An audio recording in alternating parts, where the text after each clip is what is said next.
A Kingdom Restored. France, 1918. Juliette Garnier heard distant echoes in the silent corridors of an abandoned barracks, one voice repeatedly whispering, "I have not been forgotten," from the soul of Lieutenant Henri Dupont. Chapter 1. Whispers in the Ruins. The air hung heavy with the scent of damp earth and decay, a familiar perfume in this corner of France, 1918. Juliette Garnier, her boots sinking slightly into the mud-caked floor, traced the outline of a crumbling archway with a gloved hand. The abandoned barracks, once a hive of activity, now stood silent, a skeletal reminder of the men who had marched through its doors, many never to return. Dust motes danced in the slivers of sunlight that pierced the gloom, illuminating the ghostly remnants of a life interrupted, a tattered map still pinned to a wall, a half-written letter abandoned on a makeshift desk, a single, worn boot lying forlornly beneath a shattered window. Juliette, at 58, felt the chill of the place seep into her bones, a coldness that had little to do with the November air. Her chestnut hair, streaked with silver, was pulled back severely, accentuating the lines of worry etched around her kind, gray eyes. She wore a practical, dark wool coat, its hem stained with the mud of countless journeys through war-torn landscapes. Beneath it, a simple, gray dress spoke of a life stripped bare of frivolous concerns. She was a woman who had learned to find solace in the quiet strength of purpose, a strength honed by years of tending to the wounded and the dying, of bearing witness to the brutal realities of a war that had swallowed a generation. She'd come to these barracks, nestled just outside the village of Beaumont-Hamel, on a fool's errand, perhaps. A whisper, carried on the wind, a plea from a woman she'd met in a makeshift hospital near the front lines. The woman, delirious with fever, had clutched Juliette's hand, her voice ragged, and spoken of her son, Lieutenant Henri Dupont, last seen near these very barracks. He promised he would come home. She'd gasped, her eyes burning with a desperate hope. He promised to find him. Tell him that I have not been forgotten. The words, and the raw, visceral grief that had fueled them, had resonated with Juliette. She understood the ache of loss, the gnawing emptiness that war left behind. Her own husband, Pierre, a doctor, had been lost at Verdun 2 years prior. The official telegram had been curt, impersonal, missing, presumed dead. But Juliette had never truly accepted it. A part of her still clung to the fragile hope that somewhere, somehow, he was still alive. It was this sliver of hope, this refusal to surrender to despair, that drove her, that made her seek out the lost and the forgotten, the echoes of lives shattered by the conflict. She moved deeper into the barracks, her footsteps echoing in the cavernous space. The air grew colder, heavier, as if the very walls were saturated with the sorrow of the men who had passed through them. She paused before a large, communal room, its floor littered with broken furniture and scraps of fabric. A faint, almost imperceptible whisper seemed to brush against her ear, a whisper so fleeting she almost dismissed it as a trick of the wind. But then she heard it again, clearer this time, a voice low and mournful, seemingly emanating from the very stones beneath her feet. I have not been forgotten. Juliette froze, her heart pounding against her ribs. It was the same phrase the dying woman had uttered, the same desperate plea. She closed her eyes, focusing on the sound, trying to pinpoint its source. It seemed to be everywhere and nowhere at once, a disembodied voice trapped within the confines of the ruined building. She took a deep breath, steeling herself. She was not a woman easily frightened. Years of working in field hospitals, surrounded by the groans of the wounded and the stench of death, had hardened her, made her impervious to the ordinary fears of everyday life. But this was different. This was a whisper from beyond the veil, a plea from a soul in torment. Opening her eyes, she scanned the room again, her gaze drawn to a dark corner, where the shadows seemed to coalesce, forming a shape that was almost human. She moved towards it, her footsteps hesitant, each step an act of will against the rising tide of unease. As she drew closer, the shape remained indistinct, a blur of darkness against the deeper shadows of the corner. But the voice was stronger now, clearer, laced with a profound sadness that resonated deep within her. Help me. The word was barely audible, a sigh on the wind, yet it struck Juliet with the force of a physical blow. She stopped, her breath caught in her throat. She could feel the presence now, a palpable sense of sorrow and longing that enveloped her, pressing down on her like a physical weight. She reached out a hand, tentatively, towards the darkness. Her fingers brushed against something cold and smooth, like stone. She traced the contours of the object, her heart quickening as she realized what it was. A headstone, half buried beneath the rubble, almost completely obscured by the shadows, lay a small, crudely fashioned headstone. The inscription, barely legible, was etched into the stone with a shaky hand, H. Dupont. Lieutenant. Mort pour la France. Below the inscription, a single, withered rose lay across the stone, its petals brittle and brown. Juliet knelt beside the headstone, her fingers tracing the inscription. Henri Dupont. The name echoed in her mind, the name the dying woman had spoken with such desperate hope. So, this was his resting place. Not in a neatly tended cemetery, surrounded by his comrades, but here, in this forgotten corner of a ruined barracks, alone and unmourned. The whisper, the plea, it all made sense now. He was trapped here, his spirit tethered to this place, unable to find peace. Tears welled in Juliet's eyes, tears not just for Henri Dupont, but for all the lost souls of this terrible war, for the countless lives cut short, the dreams shattered, the promises broken. She gently touched the withered rose, its fragility a poignant reminder of the fleeting nature of life. A wave of profound sadness washed over her, a sadness so deep it threatened to consume her. But beneath the sadness, something else stirred within her, a flicker of determination, a spark of resolve. She would not leave him here, forgotten and alone. She would find a way to bring him peace, to honor his memory, to fulfill the promise his mother had entrusted to her. She would find a way to silence the phantom echoes that haunted these ruins, to bring solace to a soul trapped between worlds. She didn't know how, not yet, but she would. She owed it to him. She owed it to Pierre. She owed it to herself. A sudden gust of wind swept through the barracks, rattling the broken windows and stirring the dust. The whisper returned, fainter this time, but laced with a new note, a hint of hope. Thank you. Juliet looked up, her gaze fixed on the dark corner where the shadows had seemed to gather. The shape was gone now, the presence less intense, but the feeling of peace, of a burden lifted, lingered in the air. She took a deep breath, the scent of damp earth and decay now tinged with something else, something faintly floral, like the ghost of a rose. She stood up, brushing the dust from her coat. The task ahead was daunting, but she was not afraid. She had a promise to keep, a soul to set free. And she would not rest until she had done so. The first step, she realized, looking down at the almost buried headstone, would be to give Henri Dupont a proper burial. To move him from this forgotten corner to a place where he could be remembered, honored, and finally, perhaps, find rest. A daunting task, but one she would meet with all her strength. It was, after all, the very least she could do. Chapter 2. The Barracks of Lost Souls. The weight of the shovel in Juliet's hands was a grounding force, a tangible connection to the task before her.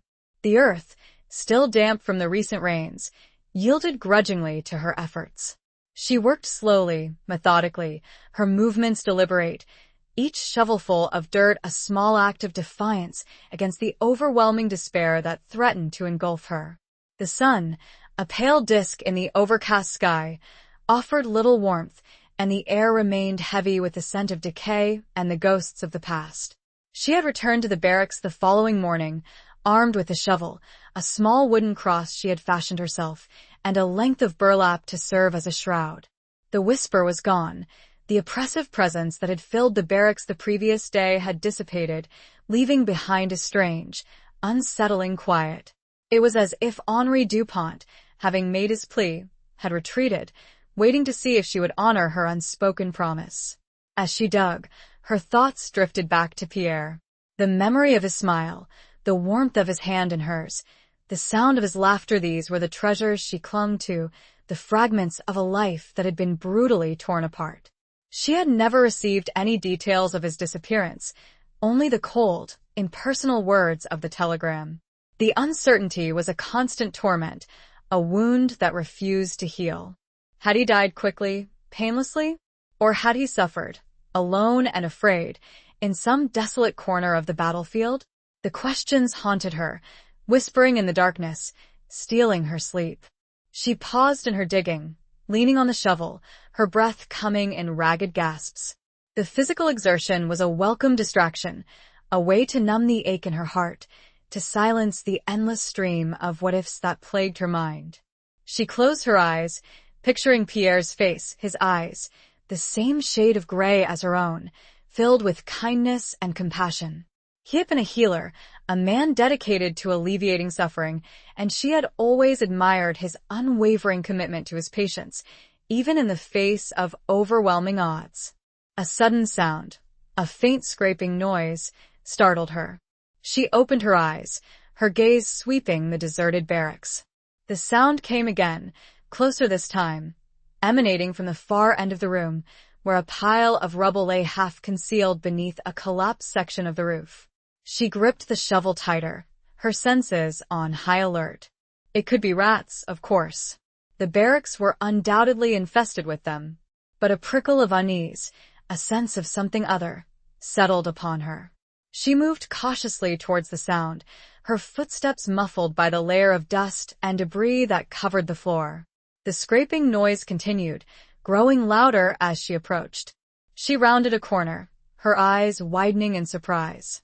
A man was crouched amidst the rubble, his back to her, his hands moving frantically as he shifted stones and pieces of broken timber.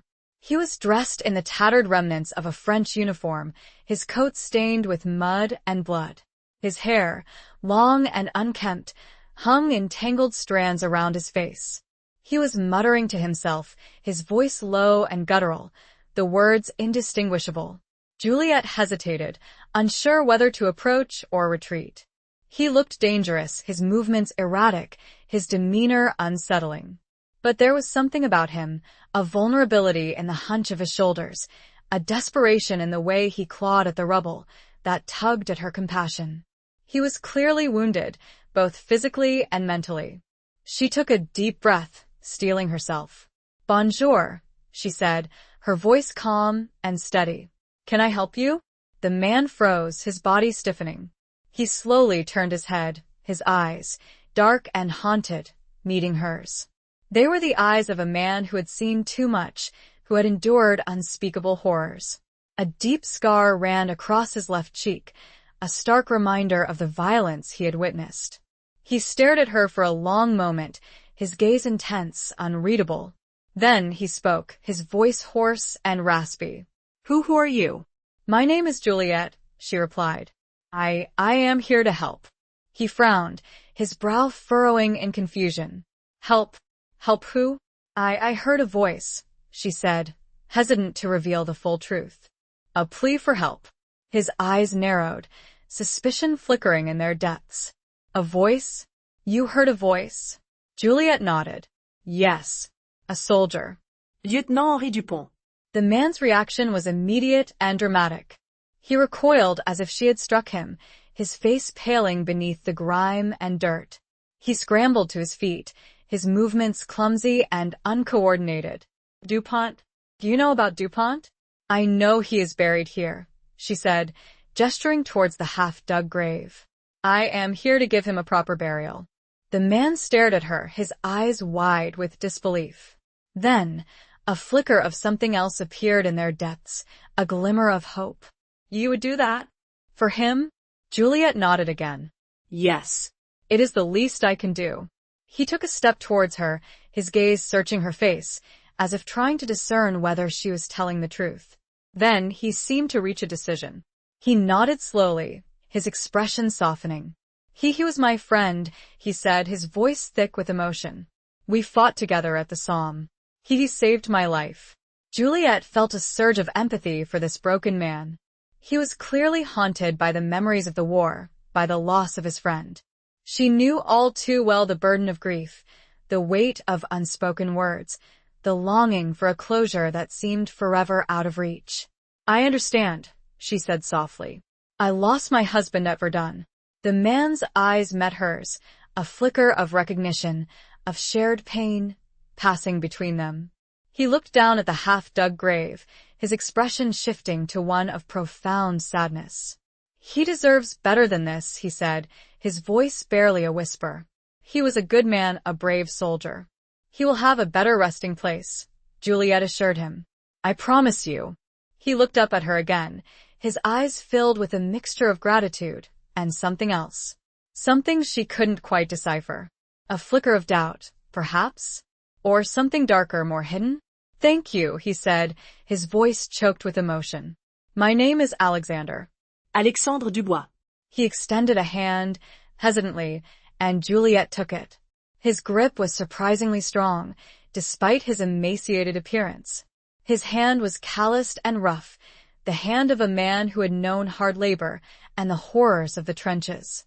As she held his hand, she couldn't ignore the question whispering at the back of her mind. If Alexander had survived and knew of Henry's death and his unmarked grave, why hadn't he done anything about it before now? The question hung in the air, unanswered, a seed of doubt planted in the fertile ground of her burgeoning trust. Chapter 3. A letter stained with blood.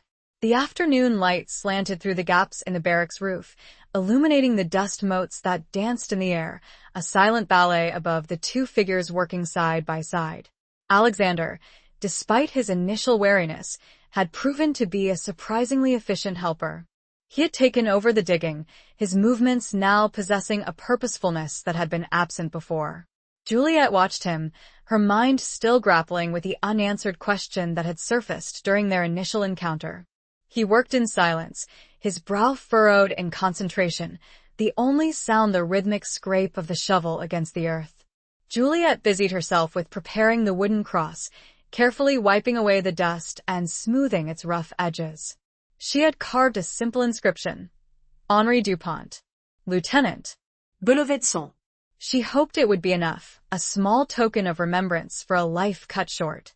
As Alexander dug deeper, he unearthed a small, mud-caked metal box. He paused, his hand hovering over the box, his expression hesitant. "What is it?" Juliet asked, moving closer. Alexander lifted the box carefully, turning it over in his hands. It was locked, its surface covered in intricate carvings, now obscured by the mud and grime. "It had belonged to Henri," he said, his voice low. "He always carried it with him. Said it contained something important." Juliet felt a surge of curiosity. Something important? What could a soldier carry in a small metal box that would be so precious to him? A photograph of a loved one? A lock of hair? A letter? "Do you know how to open it?" she asked. Alexander shook his head. "He never showed me. Said it was a secret." A secret. The word hung in the air, adding another layer of mystery to the already enigmatic Henri Dupont. Juliet's instincts told her that this box held a key, not just to Henry's past, but perhaps also to the circumstances surrounding his death and Alexander's silence. She took the box from him, examining it closely. It was heavy for its size, suggesting that it contained more than just a few papers. The lock was small and delicate, but sturdy. She tried to pry it open with her fingers, but it wouldn't budge. "We need to find a key," she said, "or something to break the lock." Alexander looked around the barracks, his gaze scanning the debris-strewn floor. "There might be something in the old armory," he said, pointing towards a small, partially collapsed room at the far end of the barracks. They used to keep tools and other things in there. They made their way to the armory, carefully picking their way through the rubble. The room was dark and damp, the air thick with the smell of rust and decay. Alexander rummaged through a pile of broken crates and discarded equipment, while Juliet searched among the shelves that still clung precariously to the walls. After several minutes of searching, Alexander let out a cry of triumph.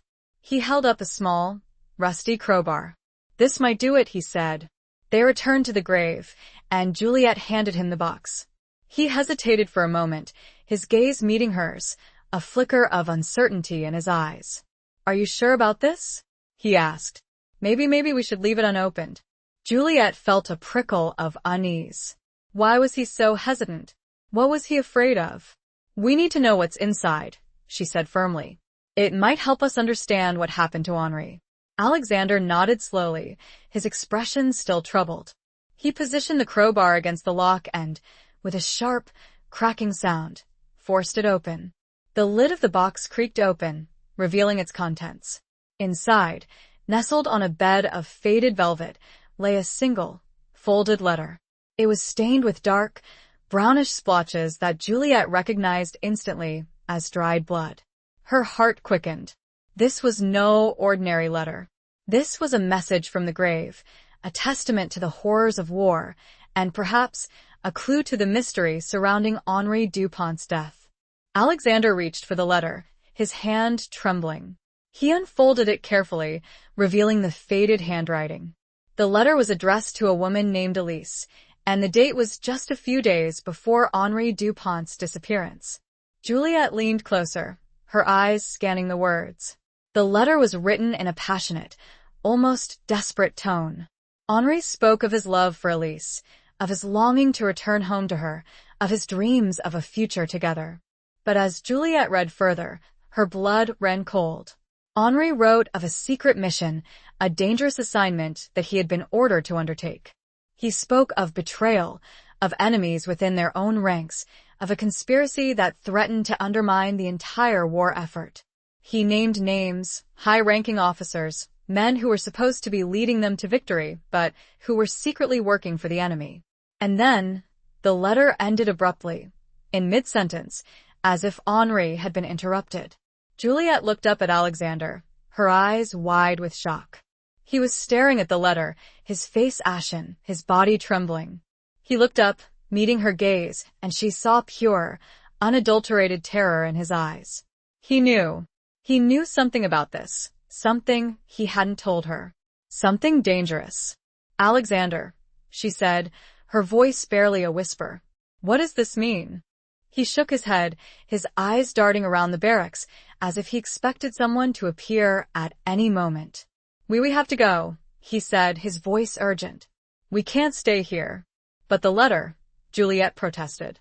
"We need to understand there's no time," Alexander interrupted, his voice rising in panic. "They'll be looking for this for us. We have to get away before it's too late." He grabbed her arm, his grip surprisingly strong. He pulled her towards the entrance of the barracks, his movements frantic. Juliet stumbled after him, her mind reeling.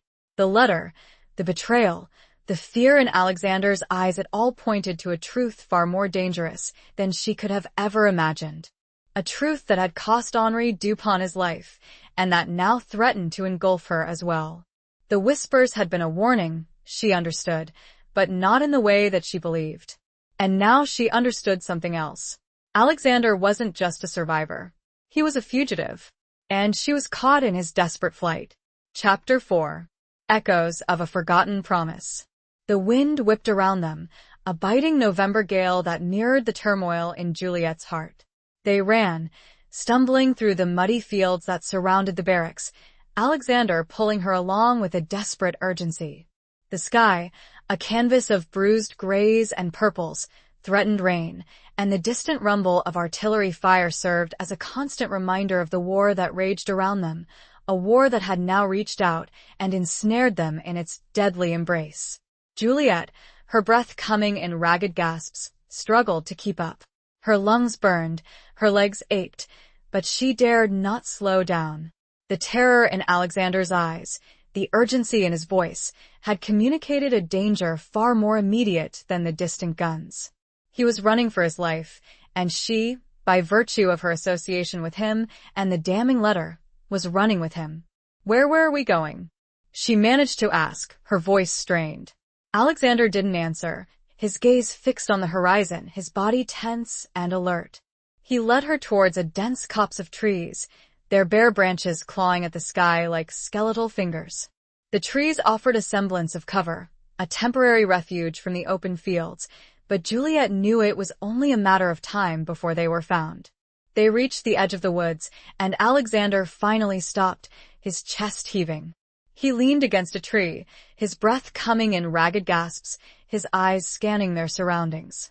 Juliet collapsed beside him, her body trembling with exhaustion and fear. We need to talk," she said, her voice shaking. "That letter, what did it mean?" Who are they? Alexander hesitated, his gaze darting around, as if he expected someone to emerge from the shadows at any moment. He looked at her, his eyes filled with a mixture of fear and regret. It's a long story," he said, his voice low. And a dangerous one. "We don't have time for long stories," Juliet retorted, her voice sharper than she intended. "Henri Dupont is dead because of that letter, and you were there. You know what happened." Alexander flinched, as if she had struck him. He looked away, his gaze fixed on the ground. "Yes," he said, his voice barely a whisper. "I was there." He began to speak, his voice halting at first, then gaining strength as he recounted the events leading up to Henri Dupont's death. He spoke of the secret mission, the assignment to infiltrate a network of spies operating within the French ranks. Henri, with his fluency in German and his unassuming demeanor, had been chosen for the task. Alexander, his closest friend, had been assigned as his backup, his protector. They had uncovered a conspiracy that reached the highest levels of the French military, a network of officers who were secretly collaborating with the enemy, providing them with vital intelligence, sabotaging operations, and sowing discord among the troops. Henri had gathered the evidence, documented the betrayal, and prepared to expose the traitors. The letter, Juliet realized, was his insurance policy, a message to be delivered to someone he trusted, in case anything happened to him. But something had gone wrong. Henri had been betrayed, his cover blown. He had been ambushed, shot in the back, and left to die in the abandoned barracks. Alexander, who had been separated from Henri during the ambush, had found him too late. He had managed to retrieve the letter and the metal box, but he had been forced to flee, knowing that the traitors would be looking for him, determined to silence him and destroy the evidence. I should have done something," Alexander said, his voice choked with emotion. "I should have saved him." Juliet looked at him, her heart aching with compassion. He was consumed by guilt, by the weight of his failure to protect his friend. She understood that burden, the feeling of helplessness, the crushing weight of what-ifs. "You did what you could," she said softly. "You survived. That's what matters now." "But the letter," Alexander said, his voice urgent. "We need to get it to someone we can trust. Someone who can expose the traitors." Juliet nodded. She knew he was right. The letter was a ticking time bomb, a piece of evidence that could change the course of a war, but also a death sentence for anyone who possessed it. "Who did Henri intend to send it to?" she asked. Alexandre hésitated. "Her name is Elise Dubois," he said. She is my sister. I was named after my father, and my sister was named after our mother. Henri and we grew up together, in the same village. She was the love of his life. He trusted her implicitly. The name stirred a faint memory, a whisper from the past. Juliet searched her mind, trying to place it. Elise Dubois, where had she heard that name before? And then it came to her. A small, rural village. A shared past. A love that blossomed, even amongst the ravages of war. A sudden, painful, and forbidden spark. Alexander's sister? A woman he said that he trusted. A place he was running to. And the woman Henri loved and trusted. "We need to find her," Juliet said, her voice firm. "She's the key to everything." But finding Elise Dubois would not be easy. They were in the middle of a war zone, surrounded by enemies, with no resources and no one to trust. And Juliet couldn't shake the feeling that there was still something Alexander wasn't telling her, a piece of the puzzle that he was deliberately withholding. The echoes of forgotten promises, she sensed, extended beyond Henri's letter. They were woven into the very fabric of Alexander's past, a past that was inextricably linked to his present, and to the dangerous path they were now traveling together. The flicker of doubt she'd felt before, now a steady flame, urged her to be cautious. She would help him, yes, but she would also watch him. very, very closely. Chapter 5. The Ghost of Montfaucon. The journey was a blur of furtive movements, hushed conversations, and near constant fear. They traveled mostly at night, avoiding the main roads, sticking to the shadows, relying on Alexander's knowledge of the countryside to guide them. They slept in abandoned barns, huddled together for warmth, sharing the meager rations they had managed to scavenge. The constant threat of discovery hung over them, a heavy weight that pressed down on their spirits, amplifying the already pervasive sense of despair that permeated the war-torn landscape. Juliet, despite her age and the hardships she had endured, proved to be remarkably resilient. She drew strength from her past, from the memory of Pierre, and from the growing sense of purpose that had taken root within her. She was determined to see this mission through, to help Alexander deliver the letter to Elise, to expose the traitors, and to bring some measure of justice to Henri Dupont's memory. But her trust in Alexander remained fragile, a delicate seedling threatened by the winds of suspicion. She observed him closely, watching his every move, listening to every word, searching for any sign of deception, any hint of the secret she believed he was still harboring. He was a complex man, she realized, a mixture of courage and fear, strength and vulnerability. He was haunted by the ghosts of his past, by the memories of the war, by the guilt of his friend's death. He carried himself with a quiet intensity, a sense of purpose that masked a deep-seated pain. He was a soldier, trained to kill, to survive, but he was also a man capable of great compassion, of deep loyalty, of profound love. One evening, as they were sheltering in a bombed-out church, their faces illuminated by the flickering light of a single candle, Juliet decided to confront him. They had been silent for hours, each lost in their own thoughts, the only sound the distant rumble of artillery fire. "Alexander," she said softly, her voice breaking the silence. "There's something you're not telling me." He looked up, his eyes meeting hers, a flicker of apprehension in their depths. He hesitated, his gaze darting around the church, as if he expected someone to be listening. I don't know what you mean," he said, his voice evasive. "Don't lie to me," Juliet said firmly. "I've seen it in your eyes. There's something you're hiding. Something about Henri, about what happened at the barracks." He looked away, his gaze fixed on the flickering candle flame. He remained silent for a long moment, his body tense, his hands clenched into fists. Then he spoke, his voice low and strained. There was a witness," he said. "Someone who saw what happened." Juliet's heart quickened. A witness? Who? And why hadn't he mentioned this before? "Who was it?" she asked, her voice urgent. Alexander hesitated again. A German soldier," he said, his voice barely a whisper. He was captured near the barracks. He was being held prisoner." Juliet stared at him, her mind reeling. A German soldier? A prisoner of war? How could he have witnessed Henry's murder? What happened to him? She asked. Alexander shook his head. I don't know, he said. After I found Henri, I ran. I didn't see what happened to the German. Juliet felt a surge of frustration. This was another piece of the puzzle, another layer of mystery. A German soldier, a witness to a murder committed by French officers. It made no sense. Unless Alexander, she said slowly, do you think the German soldier was involved? Do you think he was working with the traitors? Alexander looked up at her, his eyes wide with surprise. I don't know, he said. It's possible. But why would a German soldier be helping French officers? Juliet didn't answer. She was thinking of the stories she had heard, the rumors that circulated among the troops, of secret alliances, of betrayals that crossed enemy lines, of a war that was far more complex, far more morally ambiguous than the propaganda posters would have them believe. We need to find him, she said, her voice firm. He might be the only one who can tell us the truth about what happened to Henri.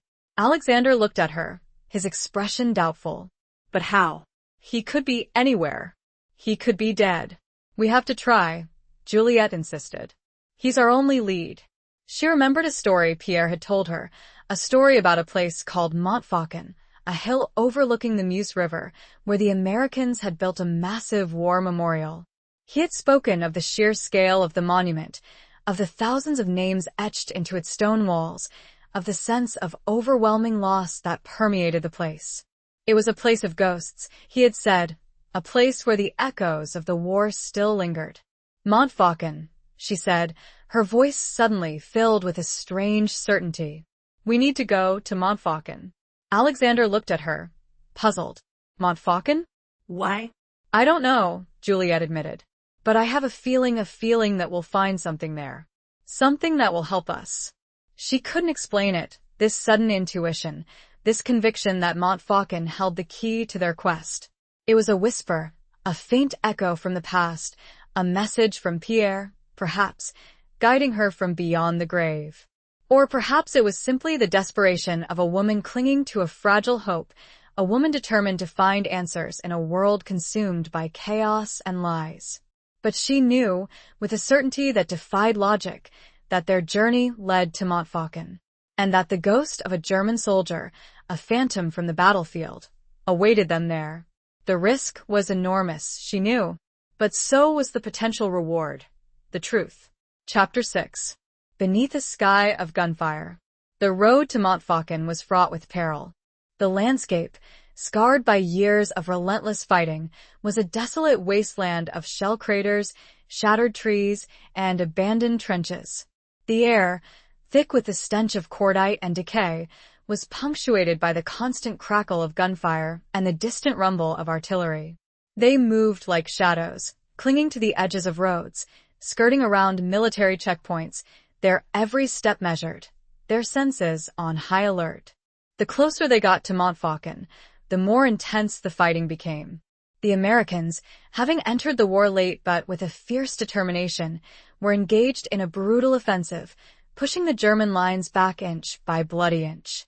The sky above them was a constant spectacle of aerial combat, with biplanes and triplanes engaged in deadly dogfights, their engines roaring like angry beasts. Juliet, despite her fear, found herself strangely invigorated by the proximity to the front lines. It reminded her of her time working in the field hospitals, of the adrenaline rush of tending to the wounded, of the sense of purpose that came from being in the midst of the chaos, of making a difference, however small. Alexander, on the other hand, seemed increasingly withdrawn, his nerves frayed, his demeanor haunted. The constant sound of gunfire, the ever-present threat of death, seemed to be triggering memories of his own experiences in the trenches, bringing back the horrors he had tried so hard to suppress. One evening, as they were huddled in a shallow ditch, sheltering from a barrage of artillery fire, Juliet noticed that he was trembling uncontrollably. His eyes were wide and unfocused, his breathing shallow and rapid. He was muttering to himself, his words a jumble of French and German, his body racked with spasms. Juliet reached out and took his hand. His skin was cold and clammy, his pulse racing. "Alexander," she said softly, "it's all right. You're safe." He didn't seem to hear her. He continued to mutter, his body shaking, his eyes fixed on some unseen horror. Juliet realized that he was experiencing a flashback, a reliving of some traumatic event from his past. She held his hand tighter, speaking to him in a calm, soothing voice, trying to bring him back to the present. She spoke of Pierre, of her own experiences in the war, of the strength and resilience she had found within herself. She spoke of hope, of the possibility of a future beyond the fighting, of the need to keep going, to fight for justice, to honor the memory of those who had been lost. Slowly, gradually, Alexander began to calm down. His trembling subsided, his breathing became more regular, his eyes focused on her face. He looked at her, his expression filled with a mixture of gratitude and shame. "I am sorry," he said, his voice hoarse. I lost control." "It's all right," Juliet said gently. "You've been through a lot. It's understandable." He looked away, his gaze fixed on the ground. "I saw things," he said, his voice barely a whisper. "Things I can't forget. Things that haunt me every night." Juliet knew that he was talking about the war, about the horrors he had witnessed in the trenches. She had seen the same things, had heard the same screams, had smelled the same stench of death. She knew the toll it took on a person's soul, the way it could break a man, leave him shattered and vulnerable. "We all have our ghosts, Alexander," she said softly. "The important thing is not to let them consume us. We have to find a way to live with them, to learn from them, to use them to make us stronger." He looked up at her, his eyes searching her face. He seemed to be drawing strength from her words, from her unwavering belief in him. He nodded slowly, his expression softening. "Thank you, Juliet," he said. You remind me of her." "Of Elise?" Juliet asked.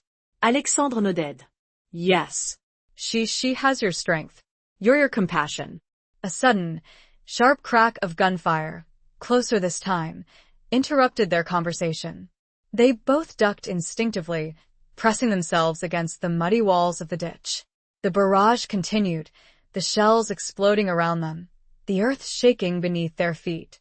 Juliet looked up at the sky, a canvas of fiery explosions and swirling smoke.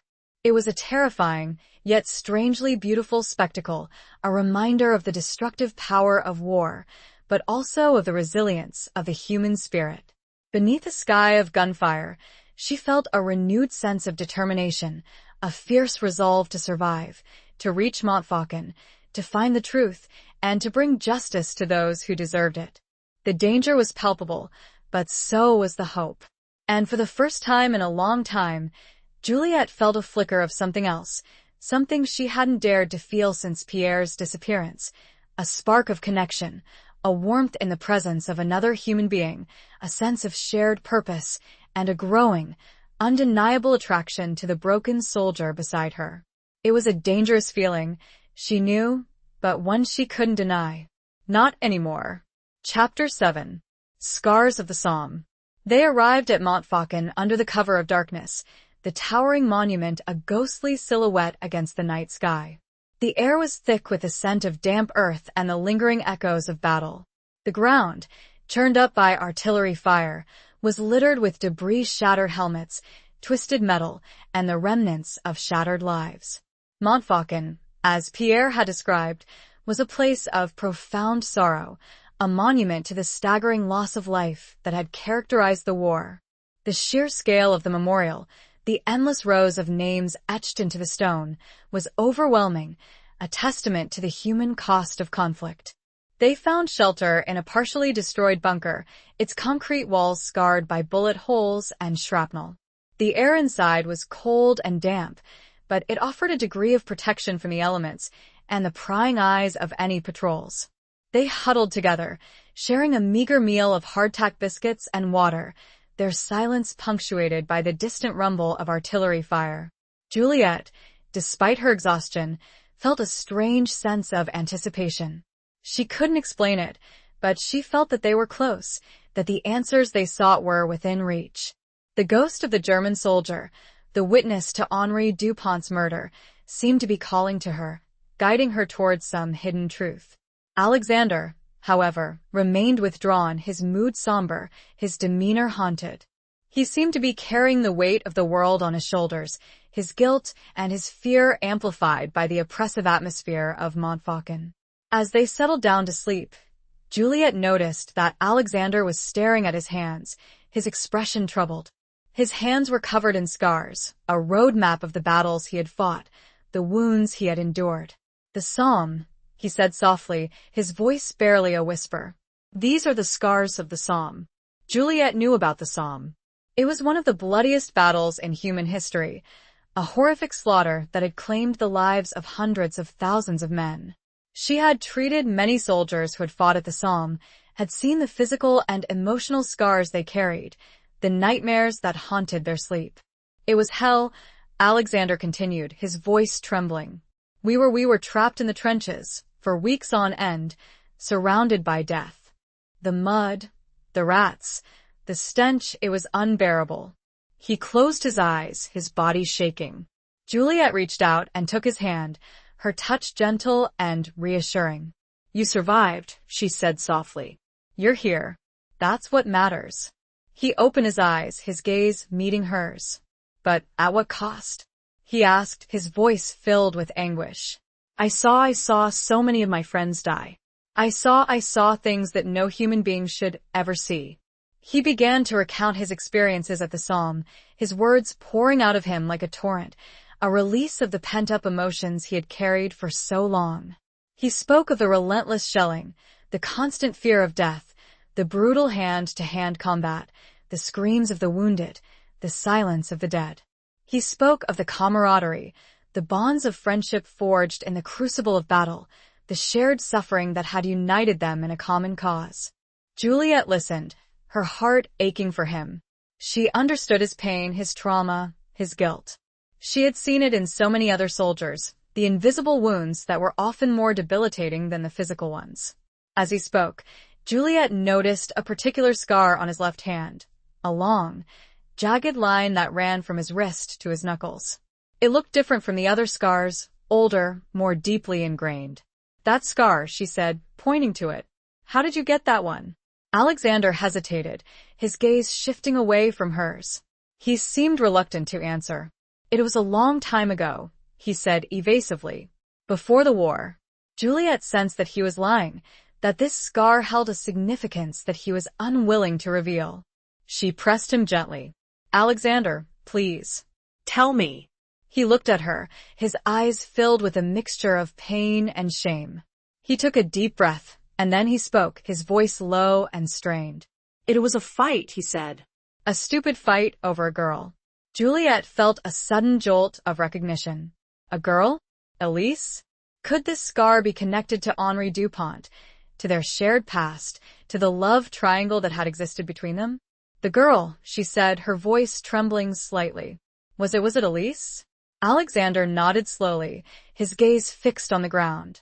"Yes," he said. "It was Elise."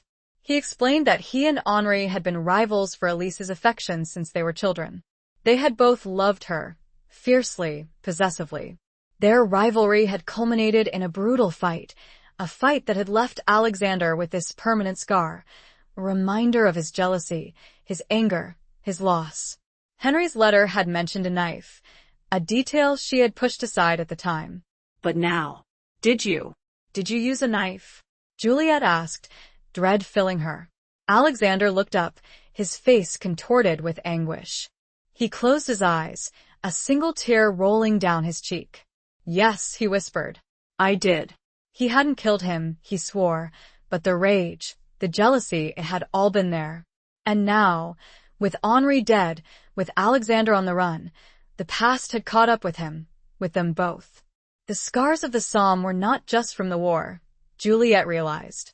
They were also the scars of a love triangle, of a betrayal that had occurred long before the first shots were fired, a betrayal that had now resurfaced, threatening to destroy everything.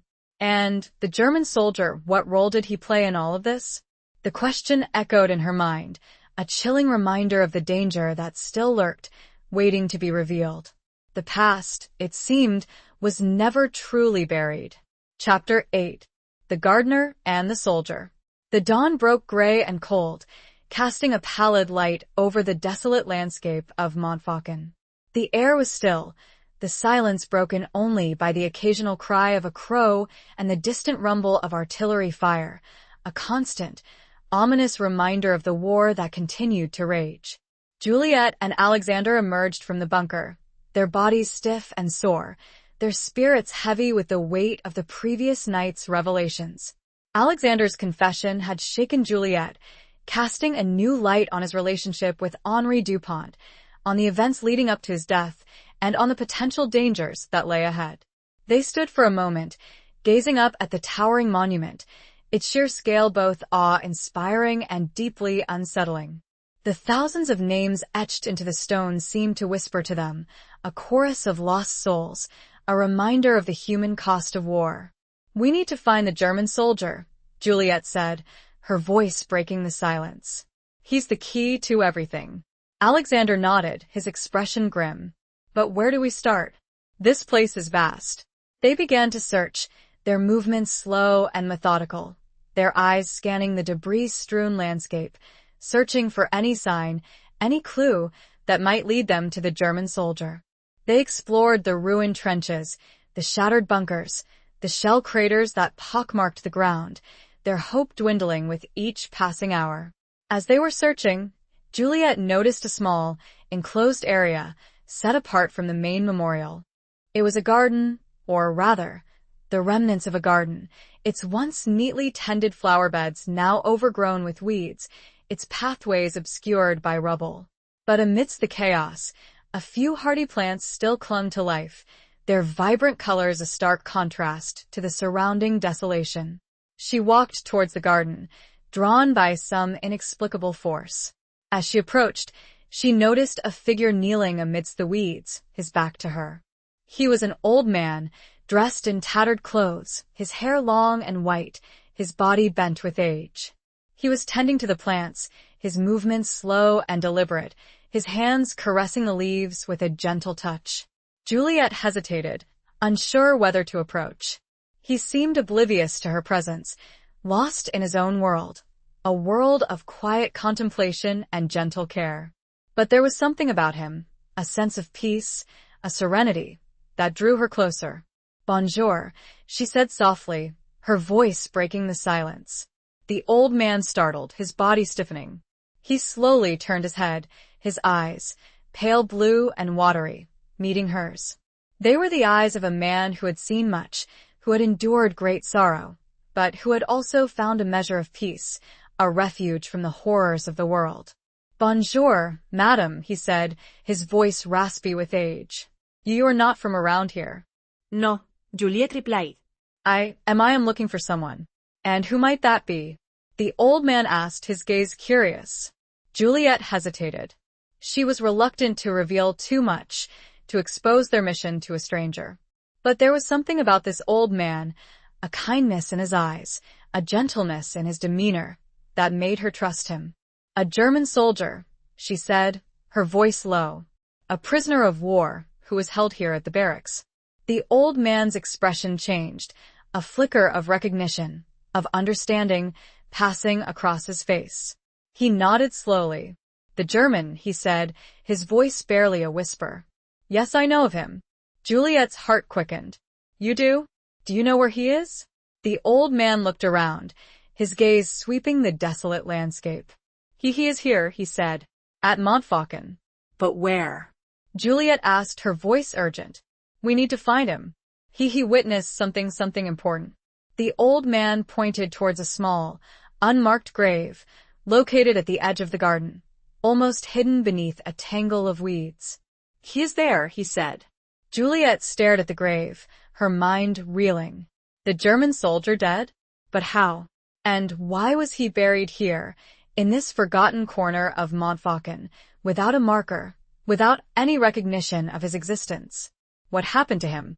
she asked, her voice trembling. The old man explained that the German soldier, whose name was Klaus, had been captured by the Americans and held prisoner at the barracks. He had been wounded, both physically and emotionally, traumatized by his experiences in the war. The old man, who had been a gardener at Montfaucon before the war, had befriended Klaus, had tended to his wounds, had listened to his stories, had offered him a measure of comfort and companionship. Klaus had witnessed Henri Dupont's murder, the old man revealed. He had seen the French officers, had heard their voices, had recognized their faces. He had tried to intervene, to help Henri, but he had been overpowered, beaten, and left for dead. He had survived, barely, but he had been too afraid to speak out, to reveal what he had seen, fearing for his life. He had confided in the old man, sharing his secret, his burden of guilt, his fear of retribution. The old man had promised to protect him, to keep his secret safe. But Klaus had been consumed by his trauma, by the horrors he had witnessed, by the guilt of his silence. He had taken his own life, hanging himself from a tree near the garden. The old man had found him, had buried him, had planted a few flowers on his grave, a small token of remembrance for a lost soul. The gardener looked at Juliet, sadness etched on his face. He was just a boy, really, caught in a war he didn't understand. Just like so many others. Juliet felt a wave of profound sorrow wash over her. The German soldier, the witness, the key to their quest dead. Their hopes, their plans, their mission shattered. But there was something else, too. A sense of closure, of a story completed, of a soul finally at peace. and a growing, chilling suspicion. Alexander had said he didn't know what happened to the German. But the old man's story, it didn't align. Someone was lying, and Juliet had a sickening feeling she knew who it was. The gardener, a silent observer, had revealed more than he knew. He had unwittingly exposed the cracks in Alexander's carefully constructed facade, and Juliet knew she could no longer ignore the growing darkness that surrounded him. Chapter 9. A Dance in the Shadow of Death. The revelation of the German soldier's death hung heavy in the air, a suffocating blanket of despair that threatened to extinguish the last embers of hope. Juliet, her mind reeling from the old gardener's story, felt a profound sense of loss, not just for the lost witness, but for the shattered illusion of trust she had placed in Alexander. They returned to the bunker in silence, the unspoken question hanging between them like a sword of Damocles. Alexander avoided her gaze, his demeanor withdrawn, his body tense and alert. He knew that she knew, that his carefully constructed facade had crumbled, revealing the dark secrets he had tried so hard to conceal. As they settled down for the night, the flickering candlelight casting long, dancing shadows on the concrete walls, Juliet decided to confront him. She could no longer tolerate the lies, the deception, the constant fear that gnawed at her insides. "Alexander," she said softly, her voice breaking the silence. "We need to talk." He looked up, his eyes meeting hers, a flicker of apprehension, of guilt, in their depths. He knew what was coming. "I know about the German soldier," she continued, her voice firm. "I know he's dead. And I know you lied to me." Alexander flinched, as if she had struck him. He looked away, his gaze fixed on the flickering candle flame. He remained silent for a long moment, his body trembling slightly. I didn't want you to know," he said finally, his voice barely a whisper. "Why?" Juliet demanded, her voice rising in anger. "Why did you lie to me? What are you hiding?" He looked up at her, his eyes filled with a mixture of pain and desperation. I was afraid," he said. "Afraid of what you would think, of what you would do." "What I would think?" Juliet retorted. "What about what I have been through, putting my faith and safety with a liar?" "I did it to protect you," he said, his voice pleading. "Protect me?" Juliet scoffed. "By lying to me? By endangering both our lives?" He reached out and took her hand, his touch surprisingly gentle. "Juliet, please," he said. "You have to understand. I did what I had to do. What you had to do." Juliet repeated, her voice incredulous. "What does that even mean?" He hesitated, his gaze darting around the bunker, as if he expected someone to be listening. Then he spoke, his voice low and strained, his words tumbling out in a rush. He confessed that he had known about the German soldier's death all along. He had found Klaus's body hanging from the tree shortly after he had discovered Henry's body in the barracks. He had been the one to cut him down, to bury him in the unmarked grave. He had lied, he explained, because he was afraid. Afraid of the traitors, afraid of being implicated in Henry's murder, afraid of what would happen to Elise if he revealed the truth.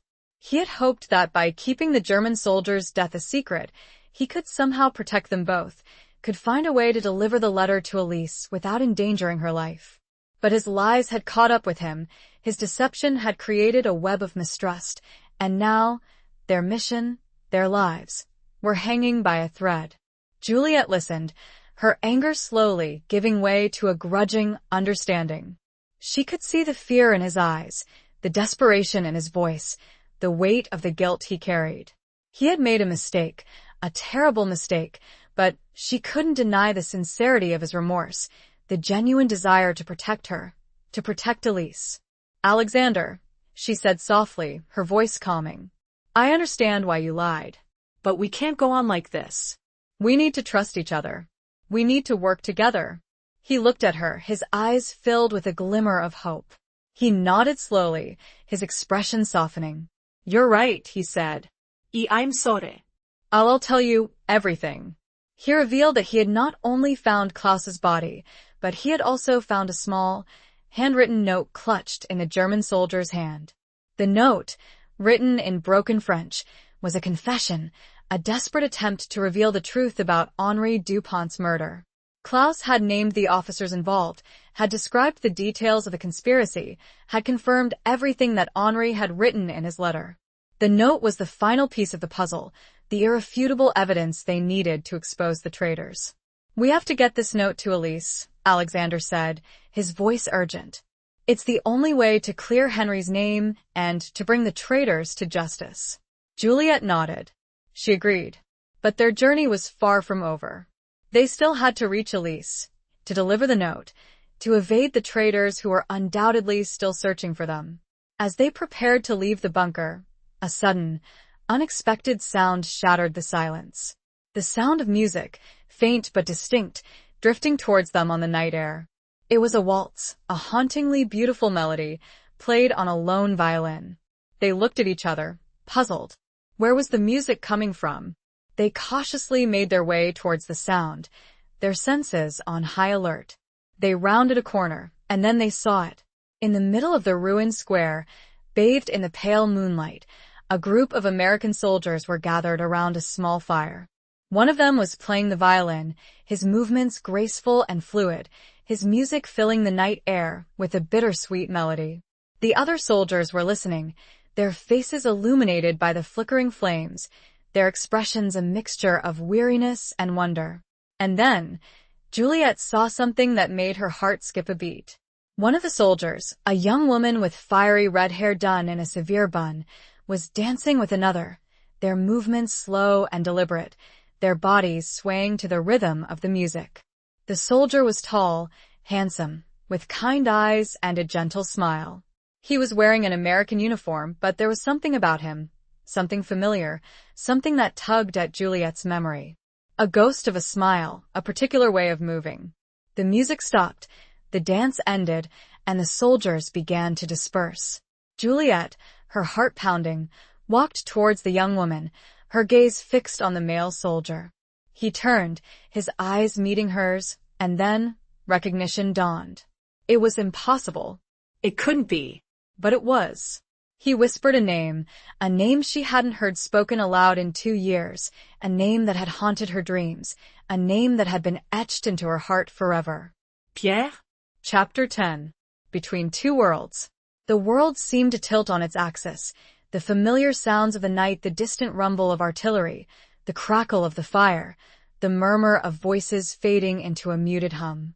Juliet stared at the man before her, her mind struggling to reconcile the impossible reality with the years of grief, of uncertainty, of whispered prayers. Pierre? She repeated, her voice a trembling whisper, barely audible above the pounding of her heart. He stepped towards her, his eyes, the same shade of gray as her own, filled with a mixture of disbelief and overwhelming joy. He reached out a hand, tentatively, as if afraid she might vanish like a phantom, a figment of his war-addled imagination. His fingers brushed against her cheek, warm and real, sending a jolt of electricity through her body. "Juliet?" he said, his voice choked with emotion. Is it really you?" Tears welled in Juliet's eyes, blurring her vision. She nodded, unable to speak, her throat constricted with a knot of emotion so intense it threatened to suffocate her. She reached out and grasped his hand, her fingers intertwining with his, the familiar warmth of his touch sending a wave of relief washing over her, melting the icy grip of fear and despair that had held her captive for so long. He pulled her into his arms, his embrace tight and desperate, as if he were afraid to let go, afraid that she might disappear again. Juliet clung to him, burying her face in his shoulder, inhaling the familiar scent of his skin, a scent that had haunted her dreams, a scent that she had thought she would never experience again. They stood there for a long moment, locked in an embrace, oblivious to the curious glances of the American soldiers, oblivious to the war that raged around them, lost in a world of their own, a world where time had ceased to exist, a world where only their love, their reunion, mattered. Finally, they pulled apart, their eyes searching each other's faces, trying to comprehend the miracle that had brought them together, against all odds, in this desolate corner of a war-torn world. How is this possible? Juliet asked, her voice trembling. I thought you were dead.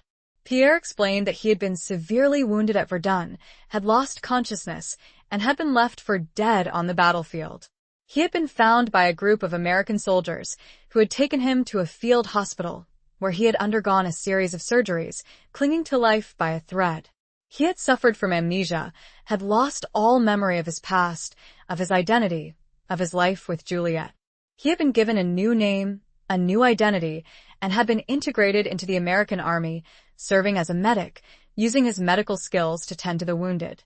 He had lived in a fog, a world of half-memories and fragmented dreams, haunted by a sense of loss, a feeling that something was missing, something important, something he couldn't quite grasp. He had seen the red-haired woman, Martha, many times before. A nurse, strict but fair. He'd found himself drawn to her, inexplicably. It was only recently, after a particularly vivid dream, a dream of a woman with chestnut hair and gray eyes, a woman who called him Pierre, that his memories had started to return, slowly, painfully, like shards of glass piercing his consciousness.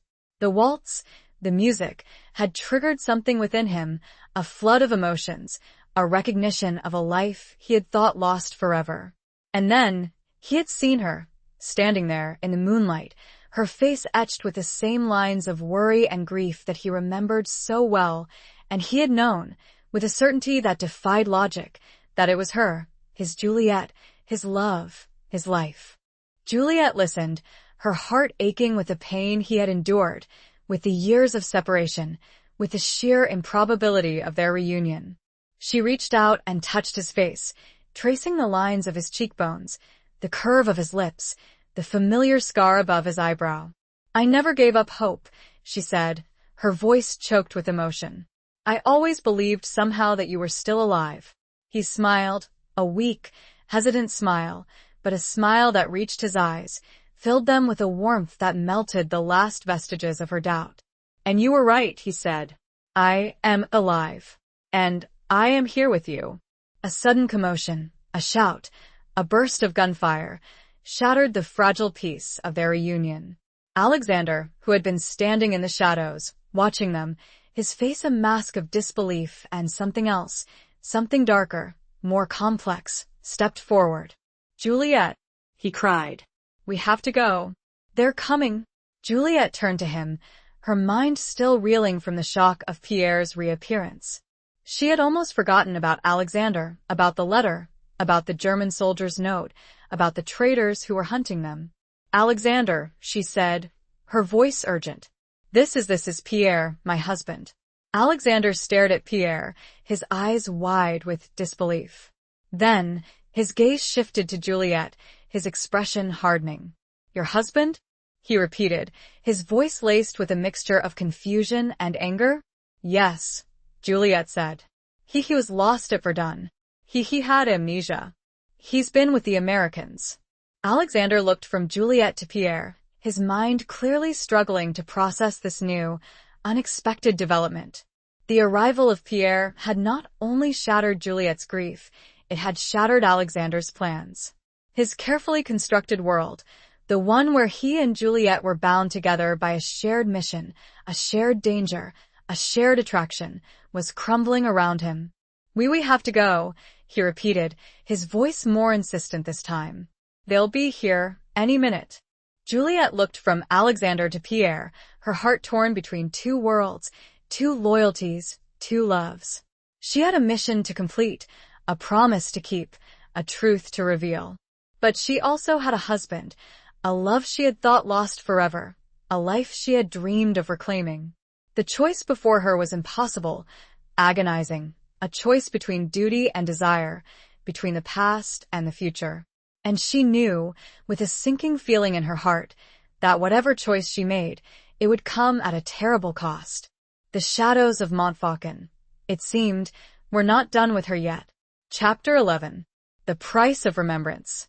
The decision weighed on Juliet like a physical burden, a crushing weight that threatened to suffocate her. She looked from Pierre, his eyes filled with a mixture of love and confusion, to Alexander, his face a mask of desperation and something else, something she couldn't quite decipher, a flicker of resentment, perhaps, or even jealousy. "We have to go," Alexander repeated, his voice urgent, his hand gripping her arm. "They'll be here any minute." "Who, Alexander?" Pierre asked, stepping forward, his voice calm but firm. "Who is coming?" Alexander hesitated, his gaze darting between Juliet and Pierre. He was clearly reluctant to reveal the details of their mission, to expose the dangerous truth to this stranger, this man who had suddenly appeared from the past, claiming to be Juliet's husband. It's complicated," Alexander said evasively. "We were in danger." "From whom?" Pierre persisted, his gaze unwavering. Juliet knew that she could no longer postpone the inevitable. She had to tell Pierre the truth about Henri Dupont, about the letter, about the German soldier's note, about the traitors who were hunting them. She had to trust him, to believe in the bond that had united them, the love that had survived the years of separation, the horrors of war. She took a deep breath and began to speak, her voice trembling slightly, recounting the events of the past few weeks, explaining the mission that had brought her to Montfaucon, the dangers they faced, the stakes that were involved.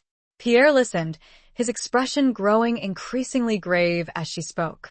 He was a doctor, a man of science, a man of reason, but he was also a soldier, a man who had witnessed the brutality of war, the depths of human depravity. He understood the dangers they faced, the importance of their mission, the need to expose the traitors. "We have to get this note to Elise Dubois," Juliet concluded, her voice filled with urgency. "She's the only one who can help us." Pierre nodded, his expression determined. "I'll help you," he said. "I'm a doctor with the American forces. I can provide assistance. We'll get the note to her together." Alexander, however, remained unconvinced. He looked at Pierre with suspicion, his eyes narrowed, his body tense. He clearly didn't trust him, didn't believe his story, didn't want him involved in their mission. "We don't need your help," Alexander said curtly.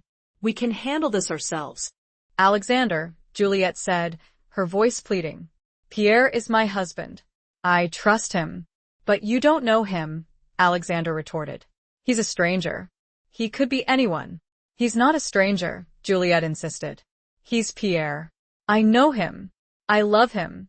Alexander looked at her, his eyes filled with a mixture of pain and betrayal. He felt a pang of jealousy, a sharp, stabbing pain that he couldn't ignore.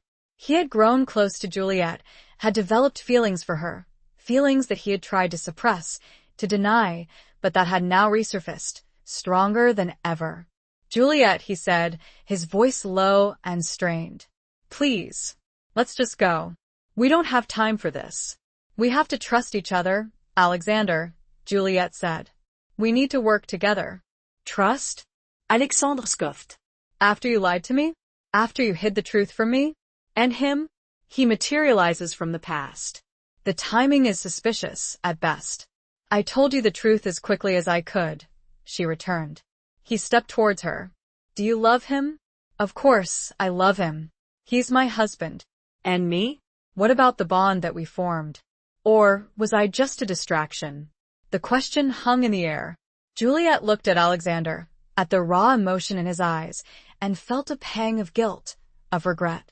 She had grown close to him, had shared his fears, his hopes, his dreams. She had felt a connection, a spark, a warmth that had helped her through the darkest of times. But it was not love. Not the kind of love she had for Pierre. Before she could say anything, Pierre interjected. "We need to move. Now." He gestured. "My unit is not far. We can help get the message to safety." Alexander still resisted. Pierre turned, his face serious. "I may not remember everything, but I know war. And I know a man running scared when I see one. You are placing my wife, and by extension myself, in danger." He stood straighter. "Or you can work with me. An American officer providing assistance may make this much easier." Alexander finally relented. He was outmatched. And he could see, with a growing certainty, that Juliet was drawing back. He had lost.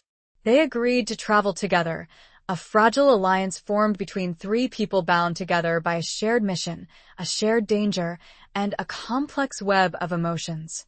They set off towards the American lines, the distant rumble of artillery fire a constant reminder of the war that raged around them, a war that had brought them together, but that also threatened to tear them apart. The price of remembrance, Juliet realized, was not just the pain of the past, but the uncertainty of the future, the choices they had to make, the sacrifices they had to endure. And she knew, with a sinking feeling in her heart, that the journey ahead would be even more perilous than the one they had already undertaken. The truth was close, but so was the danger. Chapter 12. The Serpent in the Wires. The journey to the American lines was tense and fraught with danger.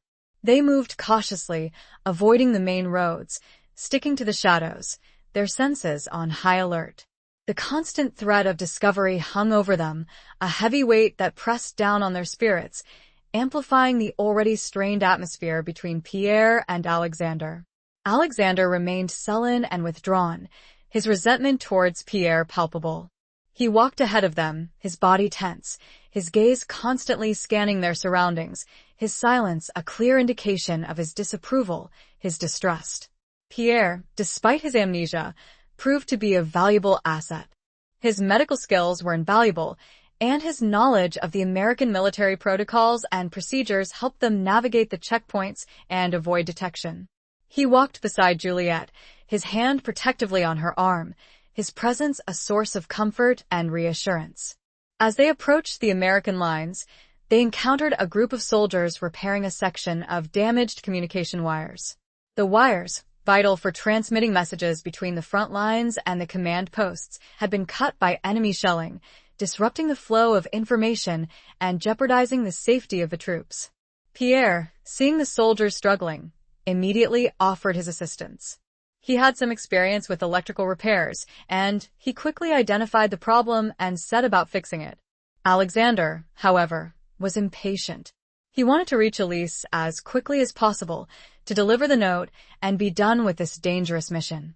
He saw Pierre's intervention as an unnecessary delay, a further obstacle to their progress. "We don't have time for this," Alexander said, his voice sharp. "We need to keep moving." "These wires are crucial," Pierre replied calmly. "If they're not repaired, it could cost lives." "Our mission is more important," Alexander retorted. "Every mission in this war is important," Pierre said, "especially if it costs lives needlessly. This won't take long." Juliet, caught between the two men, felt a surge of frustration. She understood Alexander's urgency, but she also recognized the importance of Pierre's actions. She knew that they needed to work together, to cooperate, if they were to succeed. "Alexander, please," she said. "Let Pierre help. It won't take long." Alexander reluctantly agreed, but he remained aloof, watching Pierre with suspicion, his resentment simmering beneath the surface. As Pierre worked on the wires, he noticed something peculiar. The wires had not been cut by shelling, as the soldiers believed. They had been deliberately severed, using a pair of wire cutters, in a way that was designed to look like accidental damage. He examined the surrounding area, searching for any sign of the culprit. He found a small, almost imperceptible trail of footprints leading away from the wires towards a nearby copse of trees. He followed the trail, his senses on high alert. He reached the edge of the trees, and then he saw him. A figure, hidden in the shadows, his back to Pierre, his hands moving furtively. He was holding a pair of wire cutters, and he was in the process of severing another section of the communication wires. Pierre recognized the figure instantly. It was Alexander. He felt a surge of shock, of disbelief, of betrayal. Alexander, the man they had trusted, the man who had claimed to be Henri Dupont's friend, the man who had been leading them on this mission, was a traitor. He realized that Alexander had been deliberately sabotaging their efforts, delaying their progress, leading them into danger. He had lied about the German soldier, had manipulated Juliet, had used her to further his own agenda. Pierre stepped forward, his voice cold and hard. "Alexander," he said, "what are you doing?" Alexander froze, his body stiffening. He slowly turned his head, his eyes, wide with fear and guilt, meeting Pierre's. He knew that he had been caught, that his deception had been exposed. He dropped the wire cutters, his hands trembling. Pierre, I can explain, he stammered. Explain what? Pierre demanded, his voice rising in anger. Explain why you're sabotaging the communication wires? Explain why you lied to us? Explain why you betrayed your friend? Alexander looked at Juliet, his eyes pleading for understanding, for forgiveness. But Juliet's face was a mask of shock and horror. She had trusted him, had believed in him, had risked her life for him. And he had betrayed her, betrayed them all. Alexander, she said, her voice trembling. How could you? Alexander didn't answer. He couldn't. He had no explanation, no excuse, no justification for his actions. He had been driven by jealousy, by resentment, by a desire for revenge. He had wanted to punish Henri, to punish Juliet, to punish Pierre for the perceived wrongs they had inflicted upon him. He had been working with the traitors all along, providing them with information, sabotaging the Allied efforts, ensuring that Henri Dupont's letter would never reach its destination. He had planned to kill Juliet, to silence her forever, to ensure that his secrets would remain buried. Pierre stepped towards Alexander, his fists clenched, his body trembling with rage. He was about to strike him, to unleash the fury that had been building inside him, when Juliet intervened. Pierre, no, she cried. Don't. Pierre stopped, his gaze shifting to Juliet. He saw the pain in her eyes, the plea for restraint, the understanding that violence would not solve anything, would not bring back Henri, would not undo the damage that had been done. He lowered his fists, his body slowly relaxing. He knew that she was right. He had to control his anger, to think clearly, to find a way to bring Alexander to justice, to expose the conspiracy, to ensure that Henri Dupont's sacrifice had not been in vain. We're taking you to the authorities, Pierre said, his voice cold and firm. You're going to answer for your crimes. Alexander didn't resist. He knew that it was over. He had lost. He had betrayed everyone he had ever cared about, and now he was going to pay the price. The serpent in the wires had been exposed, his venomous plot revealed, his treachery brought to light. But the damage had been done, the trust shattered, the wounds inflicted. And Juliet knew that the scars of this betrayal would linger, a constant reminder of the darkness that lurked beneath the surface, the price of remembrance, the cost of war. Chapter 13. A Moment of Grace. The American encampment was a hive of activity, a bustling microcosm of the war effort. Tents stretched as far as the eye could see, soldiers hurried to and fro, carrying out their duties, preparing for the next offensive, tending to the wounded, their faces etched with a mixture of weariness and determination. The air was filled with the sounds of war, the rumble of trucks, the clang of metal, the shouts of orders, the distant thud of artillery fire, a constant reminder of the brutal reality that lay just beyond the perimeter of the camp. Juliet, Pierre, and Alexander were escorted to a makeshift detention tent, where Alexander was placed under guard. He sat on a cot, his head in his hands, his body slumped in defeat, his silence a stark contrast to the turmoil that raged around him. He had confessed everything, revealing the details of his involvement with the traitors, the names of the officers involved, the extent of their conspiracy. His betrayal had been a devastating blow, but it had also provided the crucial information they needed to expose the network of spies and bring them to justice. Pierre, using his authority as a medical officer, arranged for a meeting with the commanding officer, Colonel Davies, a stern, no-nonsense man with a reputation for efficiency and integrity. He presented the evidence: Henri Dupont's letter, the German soldier's note, Alexander's confession outlining the details of the conspiracy, the names of the traitors, the damage they had inflicted on the Allied war effort. Colonel Davies listened intently, his expression growing increasingly grave as he absorbed the shocking revelations. He was a man of action, and he wasted no time in ordering the arrest of the implicated officers, initiating a full-scale investigation into the conspiracy. Juliet, meanwhile, was reunited with Martha, the red-haired nurse Pierre had danced with at Montfaucon. Martha, a kind and compassionate woman, welcomed Juliet with open arms, offering her comfort and support, helping her navigate the unfamiliar surroundings of the American encampment. Martha had known Pierre, or rather, the man she knew as John for almost 2 years. She had tended to him when he had first arrived at the field hospital, had witnessed his slow, painful recovery, had been intrigued by the mystery of his past, by the fragments of memories that had haunted his dreams.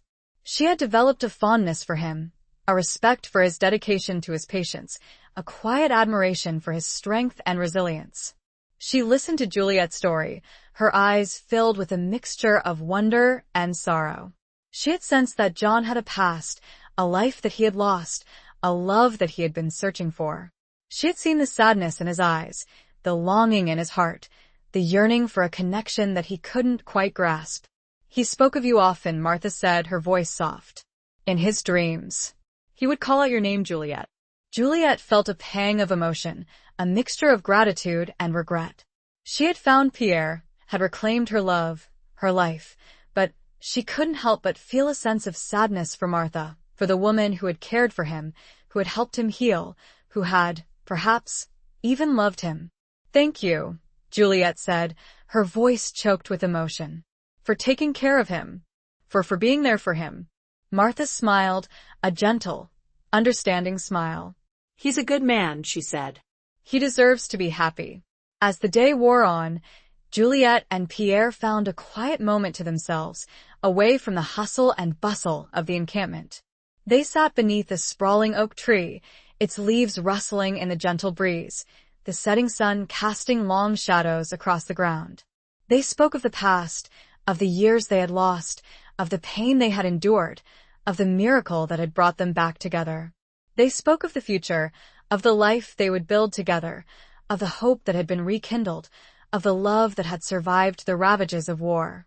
"I never stopped loving you," Pierre said, his voice filled with emotion. "Even when I didn't remember you, I felt you. In my heart, in my soul."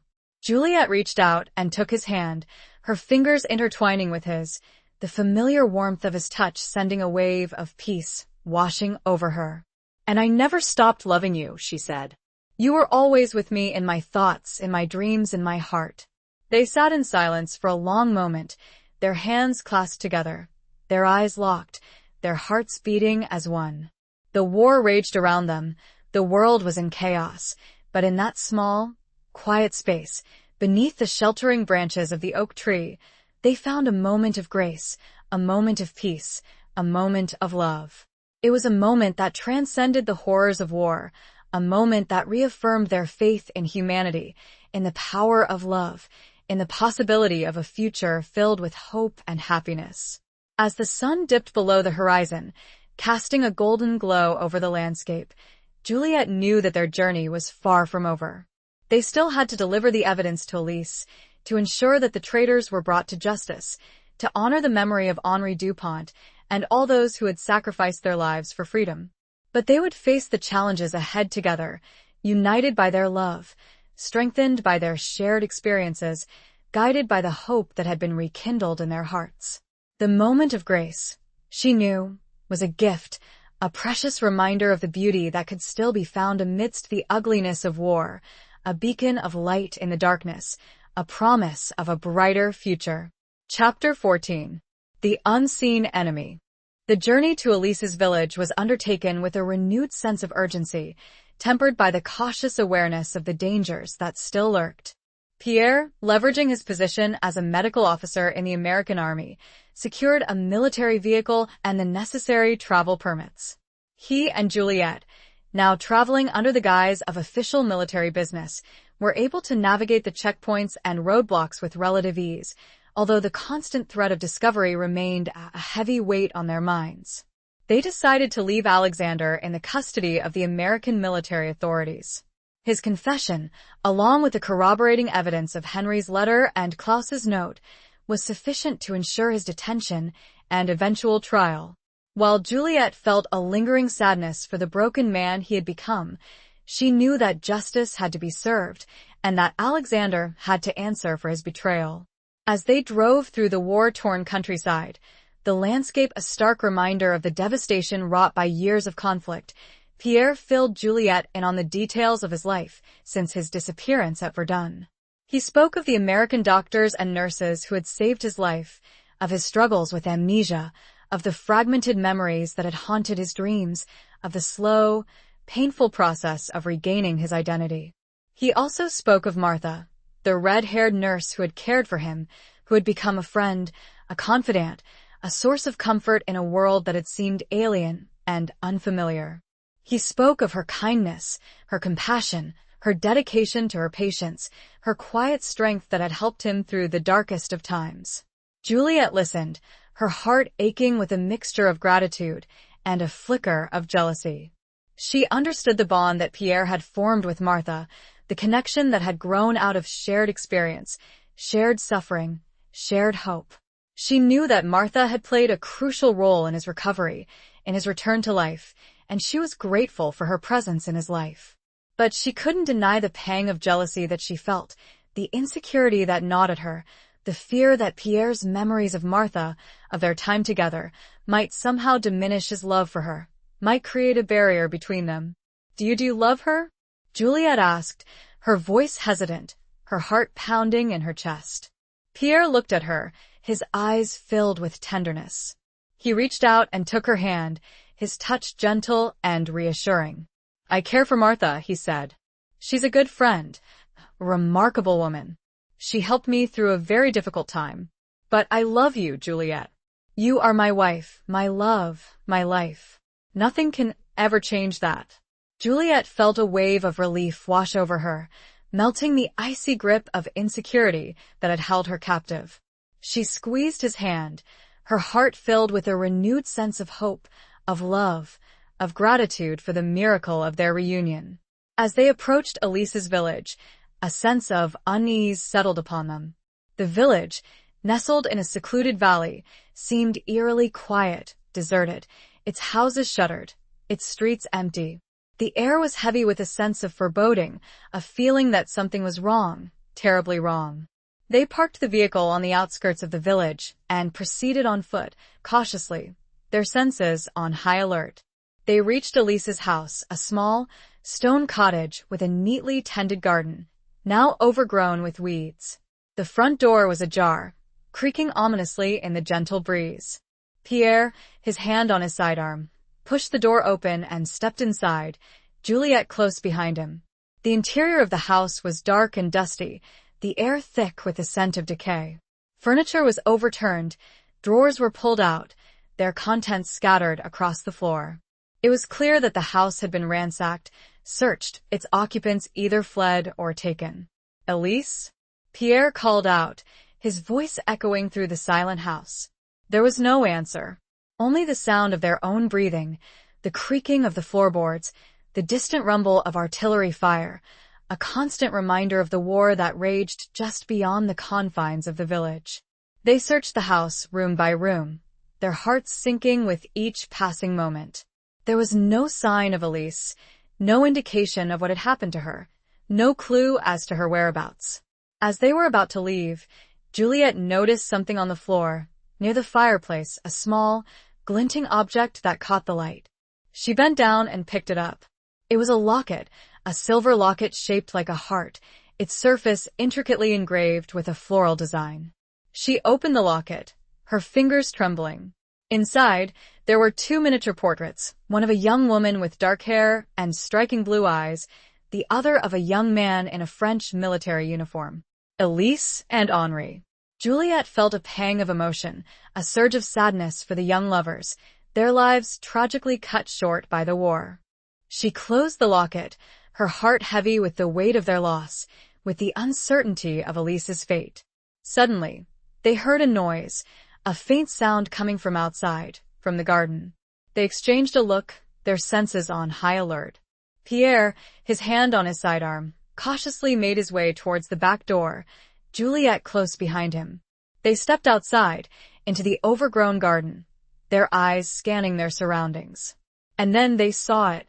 A figure hidden amongst the bushes, their back to them, their bodies slumped against a tree.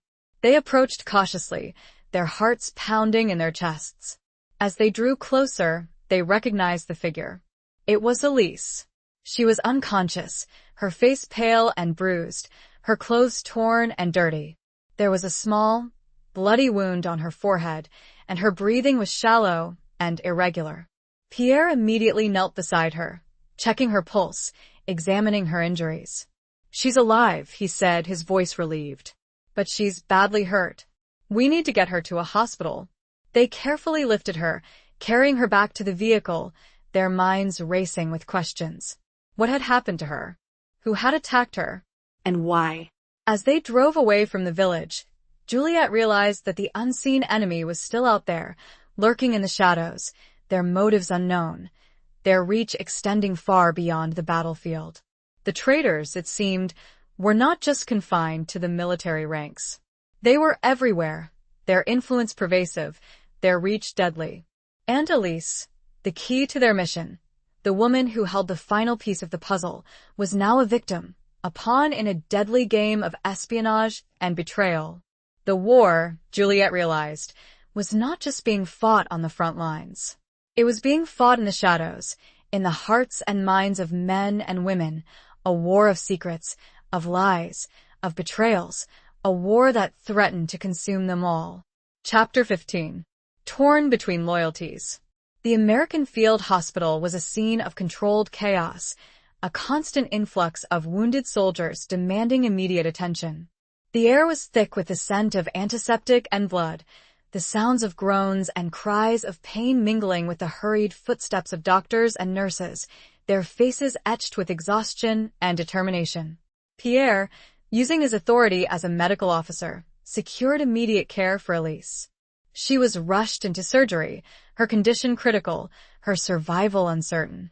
Juliet and Pierre waited anxiously, their hearts pounding with a mixture of hope and fear, their minds racing with questions about what had happened to her, who had attacked her, and what it meant for their mission. While they waited, Pierre contacted Colonel Davies, informing him of Elise's condition and the circumstances surrounding her discovery. Davies assured him that he would launch a full investigation, sending a team of investigators to Elise's village to search for clues, to interview any potential witnesses, to uncover the truth behind the attack.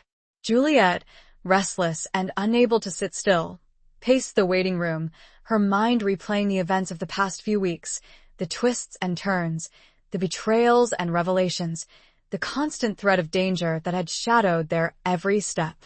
She thought of Henri Dupont, his life tragically cut short, his sacrifice in vain if they failed to expose the traitors.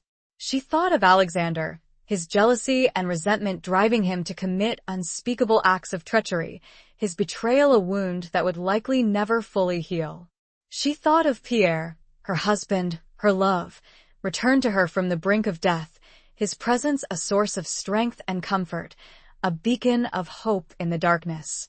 And she thought of Elise, the woman who held the key to their mission, the woman who had been the object of both Henry's and Alexander's affections, the woman who was now fighting for her life, a victim of a conspiracy that reached far beyond the battlefield. As the hours passed, Juliet's anxiety grew. She felt a growing sense of unease, a feeling that something was wrong, terribly wrong. She couldn't shake the feeling that they were missing something, that there was a piece of the puzzle that they hadn't yet uncovered, a hidden truth that lurked just beneath the surface.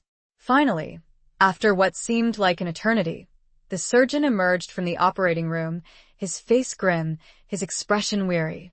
Juliet and Pierre rushed towards him, their hearts pounding with anticipation. "How is she?" Pierre asked, his voice urgent. "She's stable," the surgeon replied. "But she's sustained a serious head injury. She's in a coma. We don't know when, or if, she'll regain consciousness."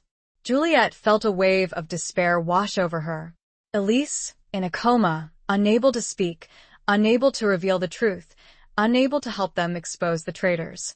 Their mission, their hopes, their plans seemed to hang by a thread, on the brink of collapse. "Is there anything we can do?" Juliet asked, her voice trembling. "We've done everything we can," the surgeon replied. "Now, it's just a matter of waiting, praying, hoping for the best." Juliet and Pierre sat beside Elise's bed, holding her hand, watching her chest rise and fall with each shallow breath, their hearts aching with a mixture of sorrow and frustration. They felt helpless, powerless, their mission stalled, their hopes dashed. As they sat there, Juliet noticed something on Elise's bedside table, a small, leather-bound notebook. She picked it up, her curiosity piqued. It was Elise's diary. She hesitated for a moment, unsure whether to open it, to intrude on the private thoughts and feelings of a woman who was fighting for her life. But she felt a growing sense of urgency, a feeling that the diary might hold a clue, a piece of information that could help them, that could shed light on what had happened to her, that could lead them to the truth. She opened the diary, her fingers trembling slightly. The first few pages were filled with mundane entries, descriptions of daily life in the village, thoughts about the war, expressions of love for Henri, concerns about Alexander. But as Juliet read further, her blood ran cold. Elise had been aware of the conspiracy. She had known about the traitors, had suspected Alexander's involvement, had been gathering evidence, preparing to expose them. She had written about a meeting, a secret rendezvous that she had planned to attend, a meeting with a contact who had promised to provide her with irrefutable proof of the traitors' activities. The meeting was scheduled to take place on the night she was attacked. Juliet realized that Elise had been targeted, silenced, because she had known too much, because she had been about to expose the truth. The attack on her had not been random, it had been a deliberate attempt to prevent her from revealing the conspiracy. But who was her contact? Who had she been meeting with? And where was the evidence she had been promised? The diary provided no answers, only more questions. Juliet felt a surge of frustration, of anger, of determination. She would not give up. She would find Elise's contact. She would uncover the truth. She would expose the traitors. She would bring them to justice. She looked at Pierre, her eyes filled with a renewed sense of purpose. "We're not done yet," she said, her voice firm. "We still have a mission to complete." Pierre nodded, his expression determined. He agreed. But their path forward was unclear, fraught with danger, their enemies unknown, their resources limited. They were torn between loyalties, between their duty to expose the conspiracy and their desire to protect Elise, to ensure her safety, to give her a chance to recover. They knew that they were walking a tightrope, balancing precariously between hope and despair, between success and failure, between life and death. The unseen enemy was still out there, watching them, waiting for them, ready to strike. And they had to be ready, to be vigilant, to be strong, if they were to survive, to succeed, to bring justice to those who deserved it. The weight of their mission, the burden of their secrets, the price of remembrance, pressed down on them, a constant reminder of the challenges that lay ahead. Chapter 16. The Weight of Silence. The days that followed were a blur of anxious waiting and relentless investigation. Elise remained in a coma, her condition unchanged, her fate hanging in the balance. Juliet and Pierre divided their time between Elise's bedside and their pursuit of her contact, the mysterious individual who held the key to exposing the conspiracy. Pierre, leveraging his contacts within the American military, worked tirelessly to trace Elise's movements in the days leading up to the attack. He interviewed her neighbors, her friends, her acquaintances, anyone who might have information about her activities, her contacts, her plans. Juliet, meanwhile, pored over Elise's diary, searching for any clue, any hint that might reveal the identity of her contact, the location of the meeting, the nature of the evidence she had been promised. The diary, however, proved to be frustratingly vague. Elise had been careful, secretive, revealing little about her plans, her contacts, her suspicions. She had clearly been aware of the dangers she faced, had taken precautions to protect herself, to protect the information she had gathered. But Juliet was persistent, determined, refusing to give up hope. She read and reread the diary entries, analyzing every word, every phrase, every nuance, searching for a hidden message, a coded reference, a subtle clue that might lead them to the truth. As she delved deeper into Elise's world, she began to piece together a picture of a woman torn between loyalties, between her love for Henri and her growing suspicions about Alexander. She had been aware of Alexander's jealousy, his resentment, his volatile temper. She had witnessed his increasingly erratic behavior, his secretive meetings, his veiled threats. She had begun to suspect that Alexander was involved in something dangerous, something that threatened not only her own safety, but also the lives of her loved ones, the outcome of the war. She had decided to investigate, to uncover the truth, to expose the conspiracy, no matter the cost. Juliet felt a growing sense of admiration for Elise, for her courage, her determination, her unwavering commitment to justice. She also felt a profound sense of sadness, of loss, for the young woman whose life had been so tragically disrupted, whose future had been stolen from her. One evening, as Juliet was sitting beside Elise's bed, rereading a particularly cryptic passage in the diary, she noticed something she had missed before. A small, almost imperceptible stain on the page, a faint brownish smudge that looked like dried blood. She examined the stain more closely, her heart pounding in her chest. She realized that it was not just a stain, it was a fingerprint, a faint, partial fingerprint, left by someone who had handled the diary, someone who had been bleeding. She carefully compared the fingerprint to Elise's own fingerprints, taken by the hospital staff upon her admission. They did not match. She then compared the fingerprint to Alexander's fingerprints, on file with the military authorities. They did not match either. The fingerprint belonged to someone else, someone unknown, someone who had been in contact with Elise, someone who had been involved in the attack on her. The unseen enemy. Juliet felt a surge of excitement, of hope, of renewed determination. This was a breakthrough, a tangible clue, a lead that could help them identify Elise's contact, uncover the truth, expose the conspiracy. She immediately contacted Pierre, sharing her discovery, urging him to have the fingerprint analyzed by the military's forensic experts. Pierre agreed, recognizing the significance of the finding, promising to expedite the analysis, to get the results as quickly as possible. While they waited for the results, Juliet continued to study the diary, searching for any other clues, any other hints that might shed light on Elise's contact, on the meeting, on the evidence. She found a passage, near the end of the diary, that caught her attention. Elise had written about a recurring dream, a dream of a church, a ruined church, with a stained glass window depicting a serpent coiled around a tree. Juliet remembered the story Alexander had told her, about the scars of the psalm, about the fight he had had with Henri, over Elise. He had mentioned a knife, a detail that had seemed insignificant at the time, but that now took on a new, ominous meaning. She realized that the serpent in the dream, the serpent in the wires, the serpent in Alexander's past, were all connected, all symbols of betrayal, of deception, of a hidden evil that lurked beneath the surface. She had a sudden chilling thought. What if the church in Elise's dream was not just a dream? What if it was a real place, a place where Elise had met with her contact, a place where the evidence was hidden? She shared her theory with Pierre, her voice trembling with excitement. Pierre, initially skeptical, agreed that it was worth investigating.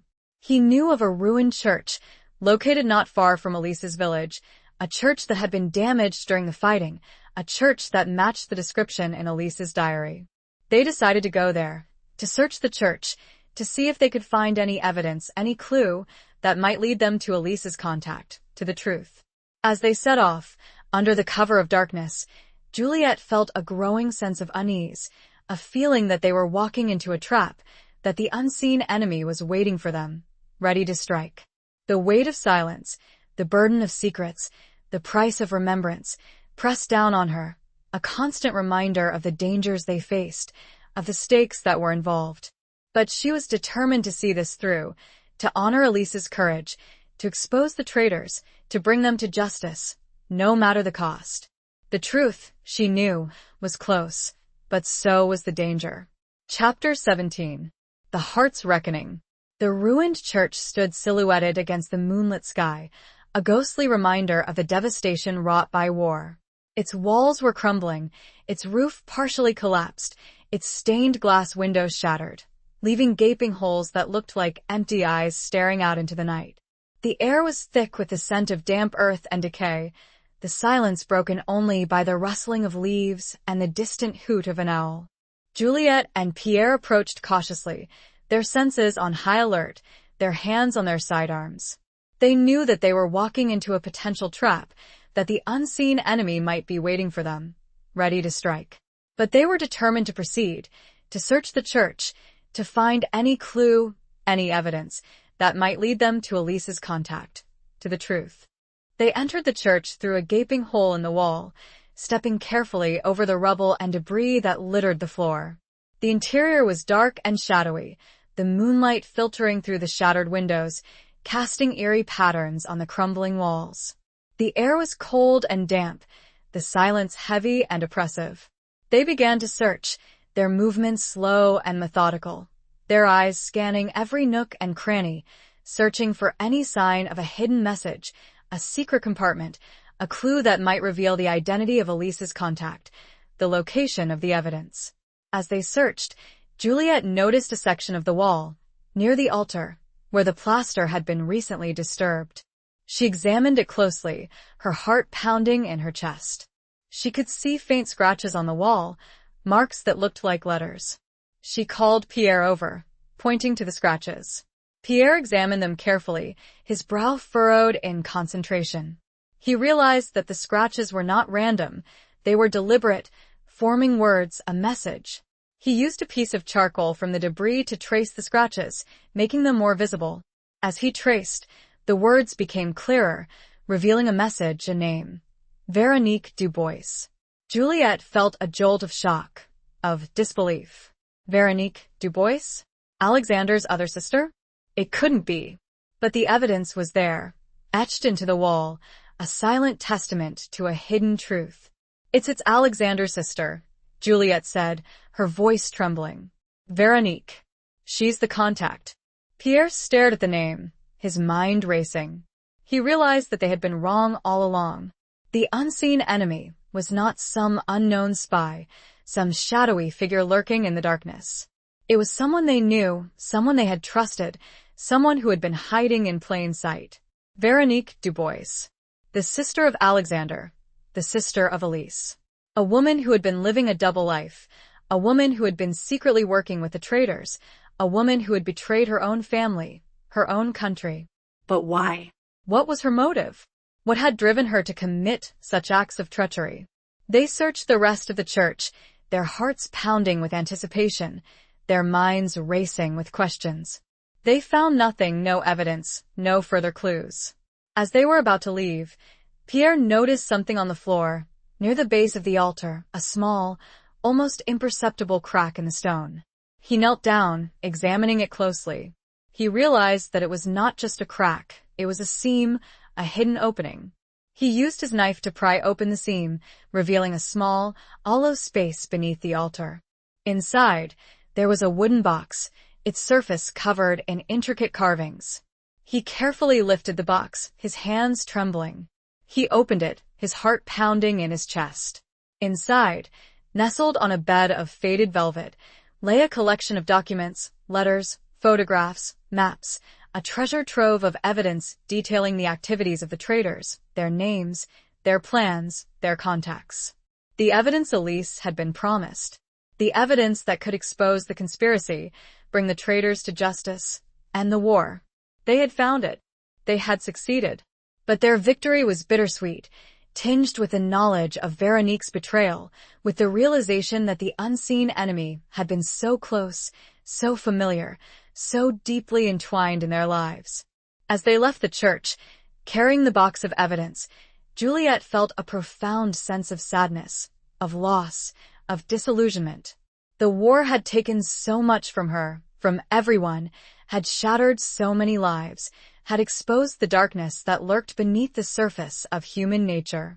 But she also felt a sense of hope, of determination, of resilience. They had found the truth. They had exposed the conspiracy. They had honored the memory of Henri Dupont. They had given Elise a chance to recover, to reclaim her life. They returned to the field hospital, delivering the box of evidence to Colonel Davies, revealing the identity of Veronique Dubois, the details of her involvement with the traitors. Davies was shocked, outraged, but also grateful for their discovery, for their courage, for their unwavering commitment to justice. He immediately ordered Veronique's arrest, launching a full-scale operation to apprehend her and her accomplices, to dismantle the network of spies that had been operating within the French and American ranks. Juliet and Pierre, their mission accomplished, their duty fulfilled, returned to Elise's bedside. They sat with her, holding her hand, watching her chest rise and fall with each shallow breath, their hearts filled with a mixture of hope and sorrow. They knew that the road ahead would be long and difficult, that Elise's recovery was uncertain, that the scars of war would linger, a constant reminder of the pain they had endured, the sacrifices they had made.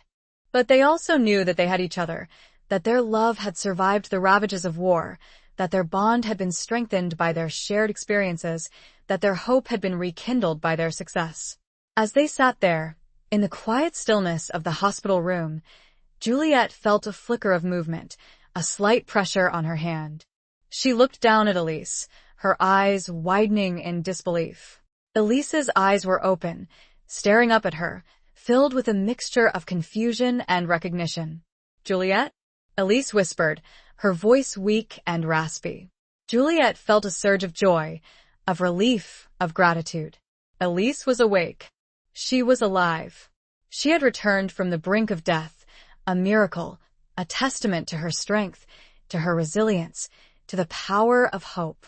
The heart's reckoning, Juliet realized, was not just about uncovering the truth, about exposing the enemy, about bringing justice to the wronged.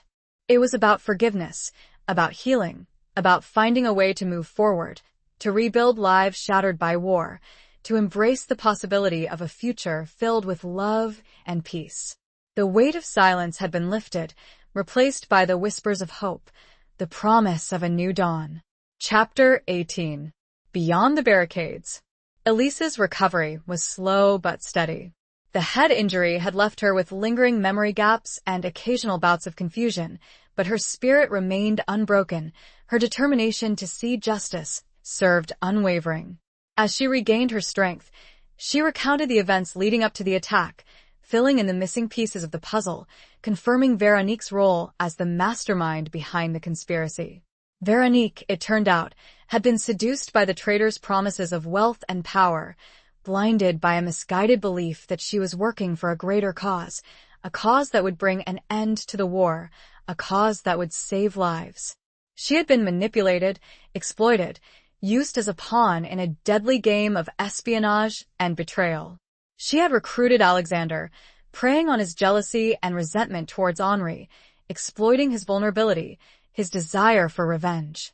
She had orchestrated the ambush at the barracks, had ordered Henry's murder, had attempted to silence Elise, to prevent her from exposing the truth. When confronted with the evidence, with Elise's testimony, with the weight of her own crimes, Veronique broke down, confessing everything, revealing the names of her accomplices, the details of their operations, the extent of their treachery. The arrests that followed were swift and decisive. The network of spies was dismantled, the traitors brought to justice, their reign of terror brought to an end. The war effort, bolstered by the elimination of the internal threat, gained new momentum, the tide of battle turning in favor of the Allies. Juliet and Pierre, their mission accomplished, their duty fulfilled, found themselves at a crossroads. The war was nearing its end, the armistice imminent, the promise of peace on the horizon. They had a choice to make, a decision about their future, about the life they would build together, about the world they would inhabit beyond the barricades. Pierre, his amnesia fully receded, his memories of his life with Juliet restored, was offered a position at a prestigious hospital in Paris. It was a tempting offer, a chance to return to his medical career, to use his skills to heal, to rebuild, to contribute to a new, peaceful world. Juliet, however, felt a pull towards the countryside, towards the quiet simplicity of her former life, towards the village where she and Pierre had shared so many happy memories before the war had torn them apart. She longed for the peace of the fields, the beauty of the landscape, the connection to the earth, the rhythm of the seasons. They discussed their options, their desires, their dreams, their fears, their hopes, their hearts filled with a mixture of excitement and trepidation. They knew that whatever decision they made, it would be a joint decision, a reflection of their shared love, their shared commitment, their shared vision for the future. One evening, as they were walking through the fields near the hospital, the setting sun casting a golden glow over the landscape, Juliet turned to Pierre, her eyes filled with a mixture of love and longing. "Pierre," she said, her voice soft, "I want to go home. To our village." Pierre looked at her, his heart filled with tenderness. He understood her desire, her yearning for the peace and tranquility of the countryside, her need to reconnect with her roots, to rebuild her life in a place that held so many happy memories. He took her hand, his fingers intertwining with hers, the familiar warmth of his touch sending a wave of comfort washing over her. "Then we'll go home," he said, his voice filled with love. Together, they decided to return to their village, to rebuild their home, to cultivate the land, to create a new life together, a life rooted in the simple pleasures of nature, of community, of love. Pierre would use his medical skills to serve the local community, establishing a small clinic, tending to the sick and injured, bringing healing and hope to a region ravaged by war. Juliet would tend to the land, cultivating a garden, growing flowers and vegetables, creating a haven of peace and beauty, a place where they could heal, where they could remember, where they could love. Before they left the hospital, they visited Alexander one last time. He was a broken man, his spirit crushed, his future uncertain. He was awaiting trial, facing the consequences of his actions, the weight of his betrayal a heavy burden on his soul.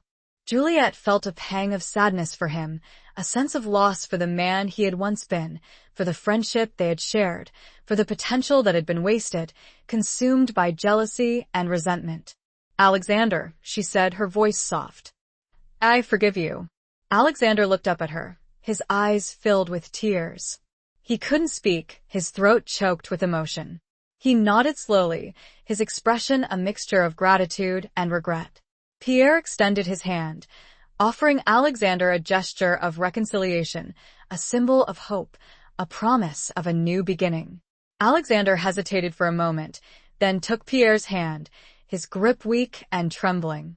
They left Alexander, their hearts heavy with the weight of his sorrow, with the knowledge of the pain he had caused, with the understanding that forgiveness was not just a gift to the forgiven, but also a release for the forgiver, a way to heal, to move forward, to embrace the possibility of a future free from the burdens of the past.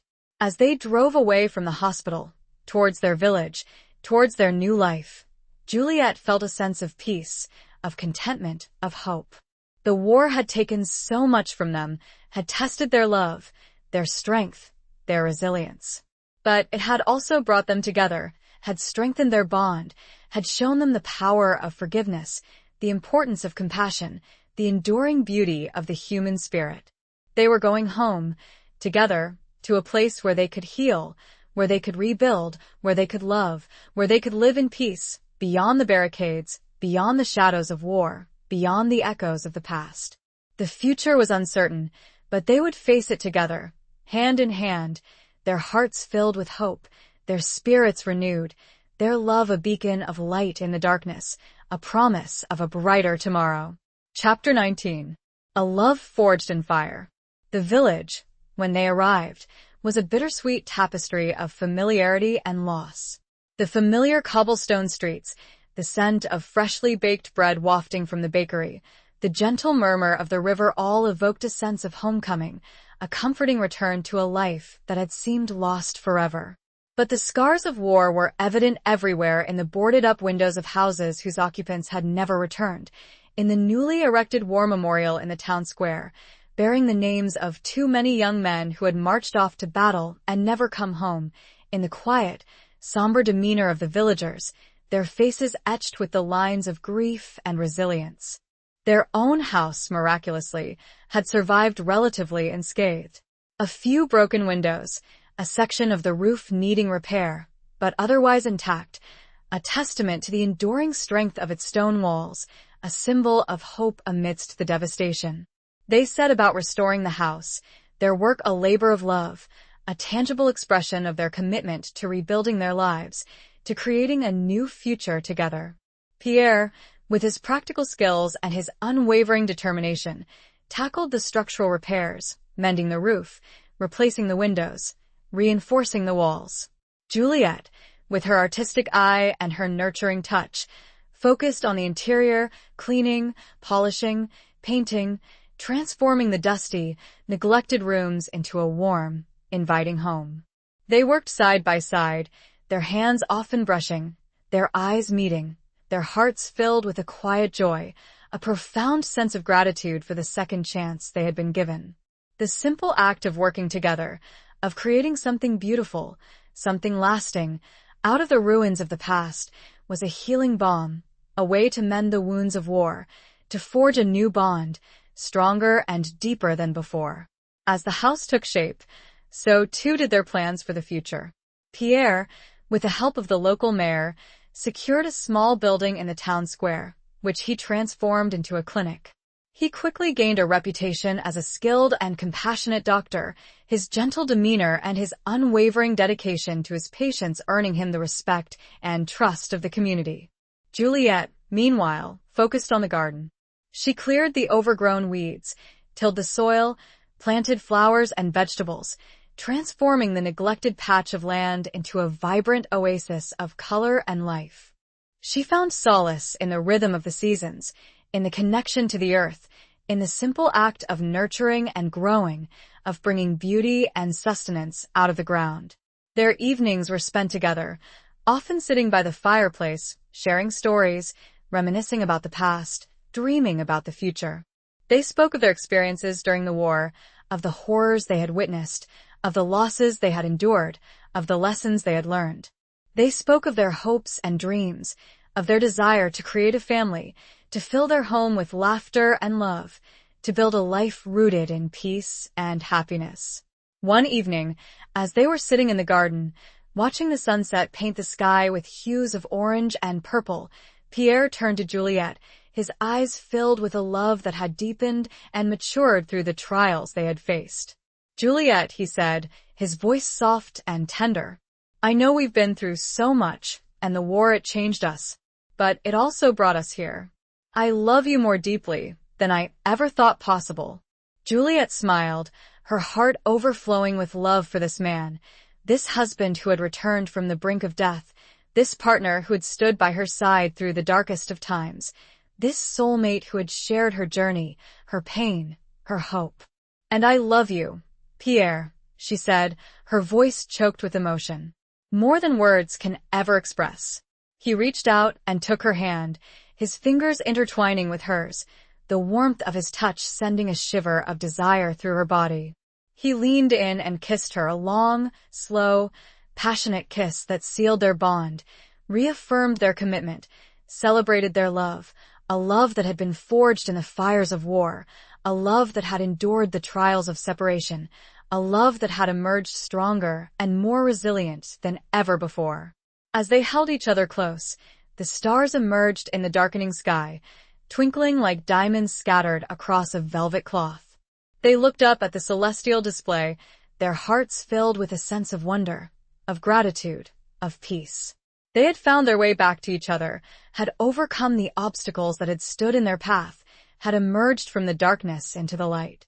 They knew that the future was uncertain, that life would always hold challenges, that the scars of war would never fully fade.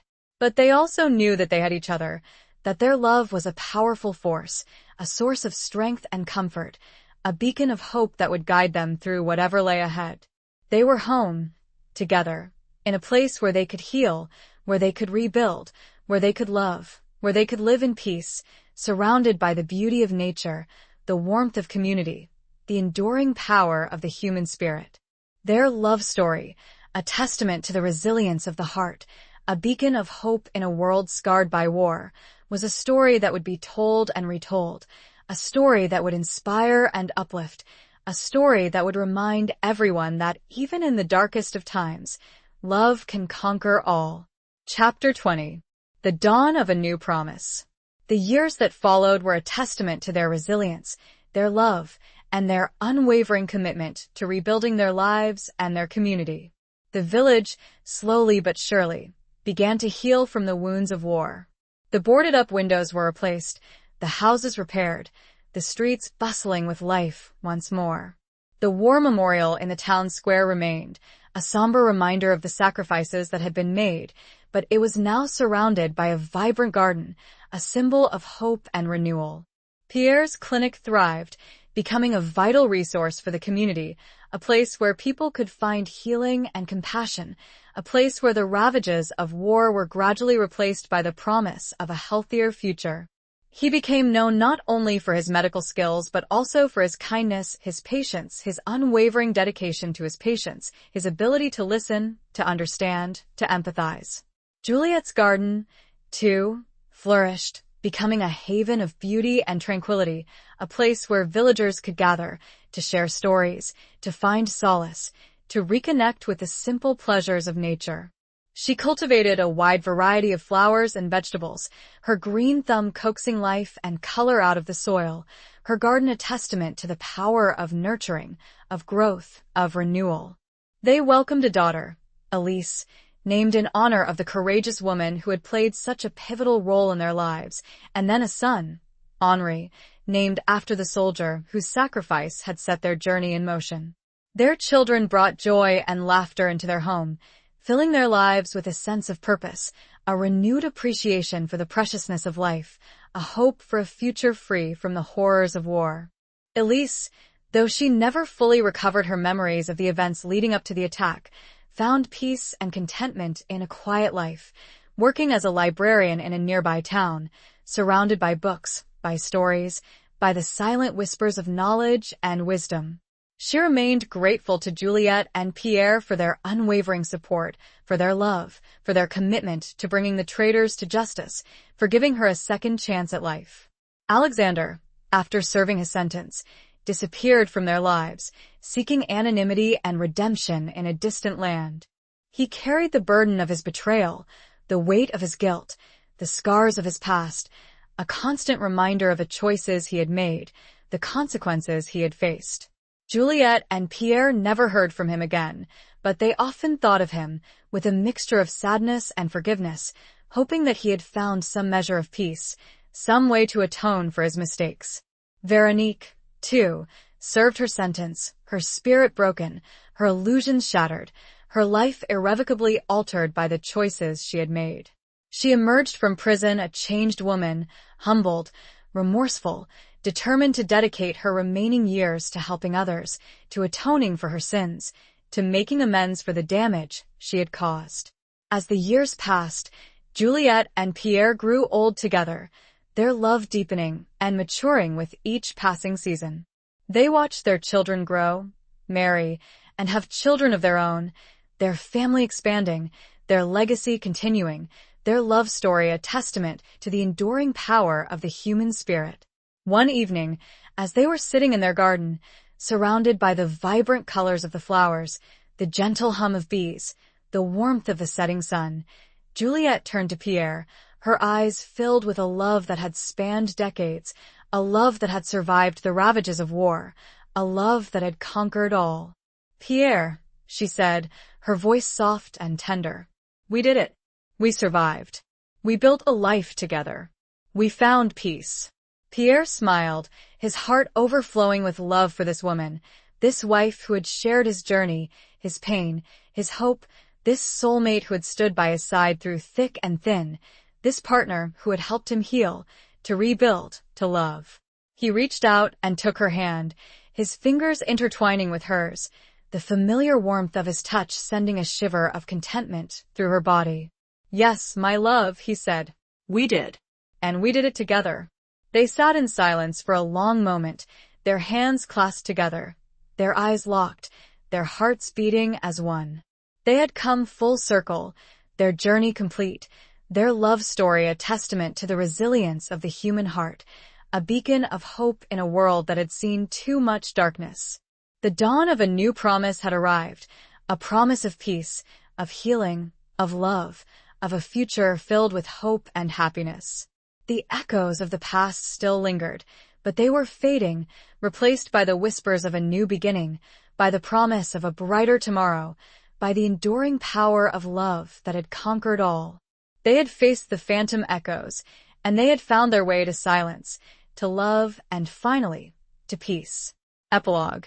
Years later, long after Pierre had passed, Juliette, now a frail but still vibrant woman in her late 90s, sat in her garden, surrounded by the blooming flowers, the buzzing bees, the warmth of the afternoon sun. Her grandchildren and great-grandchildren played nearby, their laughter echoing through the air, a testament to the enduring legacy of love and family that she and Pierre had created. She held in her hands the silver locket, the one she had found in Elise's house, the one that contained the miniature portraits of Elise and Henri. She opened it, her fingers trembling slightly, her eyes gazing at the faces of the young lovers, their lives tragically cut short by the war. She remembered the journey, the long and arduous journey that had brought her to this place, to this moment, to this peace. She remembered the whispers in the ruins, the barracks of lost souls, the letters stained with blood, the echoes of a forgotten promise, the ghost of Montfaucon, the scars of the Somme, the dance in the shadow of death, the serpent in the wires, the moment of grace, the unseen enemy, the weight of silence, the heart's reckoning, the journey beyond the barricades, the dawn of a new promise. She remembered Alexander, his jealousy, his betrayal, his eventual redemption. She remembered Veronique, her deception, her remorse, her eventual atonement. She remembered Martha, the kind and compassionate nurse who had cared for Pierre, who had helped him heal, who had loved him in her own way. And she remembered Pierre, her husband, her love, her life, the man who had returned from the brink of death, the man who had stood by her side through the darkest of times, the man who had shared her journey, her pain, her hope, the man who had built a life with her, a life filled with love, with family, with peace. She closed the locket, her heart filled with a mixture of sorrow and gratitude. Sorrow for the lives that had been lost, for the pain that had been endured, for the scars that would never fully fade. Gratitude for the love that had survived, for the strength that had been found, for the peace that had been achieved. As she sat there, in the quiet stillness of her garden, surrounded by the beauty of nature, the warmth of family, the enduring legacy of love, she felt a gentle breeze caress her cheek, a whisper in the air, a sense of peace that transcended understanding. She smiled, her eyes closing, her heart filled with contentment. She had lived a long and full life, a life filled with love, with loss, with challenges, with triumphs, with memories that would last forever. She had faced the phantom echoes of the past, and she had found her way to silence, to love, and finally, to peace. The echoes were gone now, replaced by the laughter of children, the buzzing of bees, the gentle rustling of leaves, the whispers of a new generation, a generation that would inherit the legacy of love and peace.